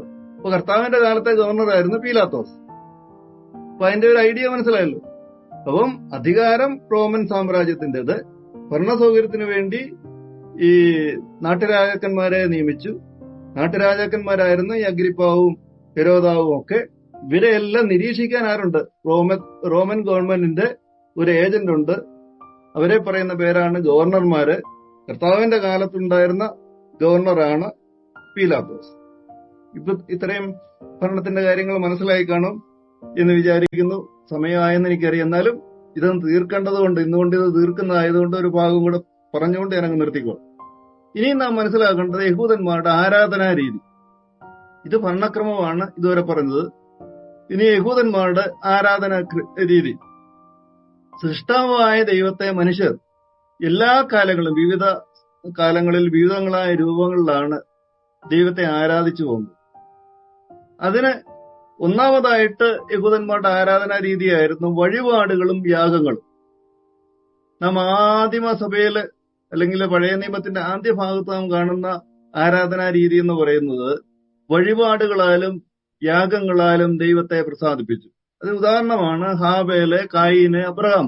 ഇവരൊക്കെ ദൈവത്തെ പ്രസാദിപ്പിക്കാൻ ചെയ്തത് വഴിപാടുകൾ കഴിക്കുക, യാഗങ്ങൾ അർപ്പിക്കുക. അതായിരുന്നു ആദ്യത്തെ രീതി. രണ്ടാമത്തെ രീതി എന്ന് പറയുന്നത്, ദൈവത്തെ ആരാധിക്കാനുള്ള രണ്ടാമത്തെ രീതി എന്ന് പറയുന്നതായിരുന്നു സമാഗമന കൂടാരം. ഇസ്രായേൽ മക്കളുടെ മരുഭൂമി യാത്രയിലാണ് സീനായി വെച്ച് ആരംഭിച്ചതാണ് ഈ സമാഗമന കൂടാരത്തിലെ ആരാധന. ഇത് 400 വർഷം തുടർന്നു. ഇപ്പൊ ഒന്നാമത്തെ ആരാധനാ രീതി എന്ന് പറയുന്നത് യാഗങ്ങളും അതുപോലെ വഴിപാടുകളും. അബ്രഹാമ്, കായീന്, ഹാബേൽ അവരൊക്കെ ചെയ്ത ആ രീതിയിൽ. അതിനുശേഷം വന്ന ആരാധനാ രീതിയാണ് സമാഗമന കൂടാരത്തിലെ ആരാധന. അത് ആരംഭിച്ച എവിടെയാ? ഇസ്രായേൽ മക്കൾ മിസ്രൈമിൽ നിന്ന് കനാൻ നാട്ടിലേക്കുള്ള യാത്രയിൽ സീനായിൽ വെച്ച് ആരംഭിച്ചതാണ് സമാഗമന കൂടാരത്തിലെ ആരാധന. അത് എത്ര കൊല്ലം നിലനിന്നു? 400 കൊല്ലം അത് ഫോളോ ചെയ്തു. അതിനുശേഷമാണ് യെരുശലേം ദേവാലയത്തിലെ ആരാധന. മനസ്സിലാണല്ലോ. ഒന്ന് വഴിപാടുകളാലും യാഗങ്ങളാലും, 2 സമാഗമന കൂടാരത്തിലെ ആരാധന, മൂന്നാമത്തതാണ് യെരുശലേം ദേവാലയത്തിലെ ആരാധന. ഈ യെരുശലേം ദേവാലയത്തിലെ ആരാധന എന്ന് പറയുമ്പോൾ യെരുശലേം ദേവാലയം ആദ്യം പണിഞ്ഞത് ശലോമോൻ. BC 960 ചേർന്ന് ശലോമോൻ ദേവാലയം പണിഞ്ഞു. ചില ദശകങ്ങൾക്ക് ശേഷം ഈജിപ്റ്റ്, അസീറിയ രാജാക്കന്മാര് ഈ ദേവാലയം കൊള്ളയടിച്ചു. BC 586 ബാബിലോൺ രാജാവായ നെബൂഖദ്നേസർ ദേവാലയവും നഗരവും നശിപ്പിച്ച് ജനത്തെ പ്രവാസികളായി ബാബേലിലേക്ക് കൊണ്ടുപോയി. അങ്ങനെ അവർ 70 കൊല്ലം ബാബേലിൽ പ്രവാസികളായിരുന്നു. ഇതാണ് ആദ്യത്തെ യെരുശലേം ദേവാലയം. അതിനുശേഷം പണിഞ്ഞ ദേവാലയമാണ് സെരുബാബേൽ പണിഞ്ഞ ദേവാലയം. അപ്പൊ ബാബിലോണിൽ പ്രവാസികളായ ജനങ്ങൾ, യഹൂദന്മാര്, ബാബിലോണിലെ പേർഷ്യൻ രാജാവ് ബാബിലോൺ രാജാവിനെ തോൽപ്പിച്ച് അധികാരമേറ്റപ്പോൾ പേർഷ്യൻ രാജാവായ കോരശ് യഹൂദന്മാർക്ക് മടങ്ങിപ്പോകാനുള്ള അനുവാദം കൊടുത്തു. അങ്ങനെ സെരുബാബേലിന്റെ നേതൃത്വത്തിൽ കടന്നു വന്ന ജനം പണിഞ്ഞ രണ്ടാമത്തെ ദേവാലയം.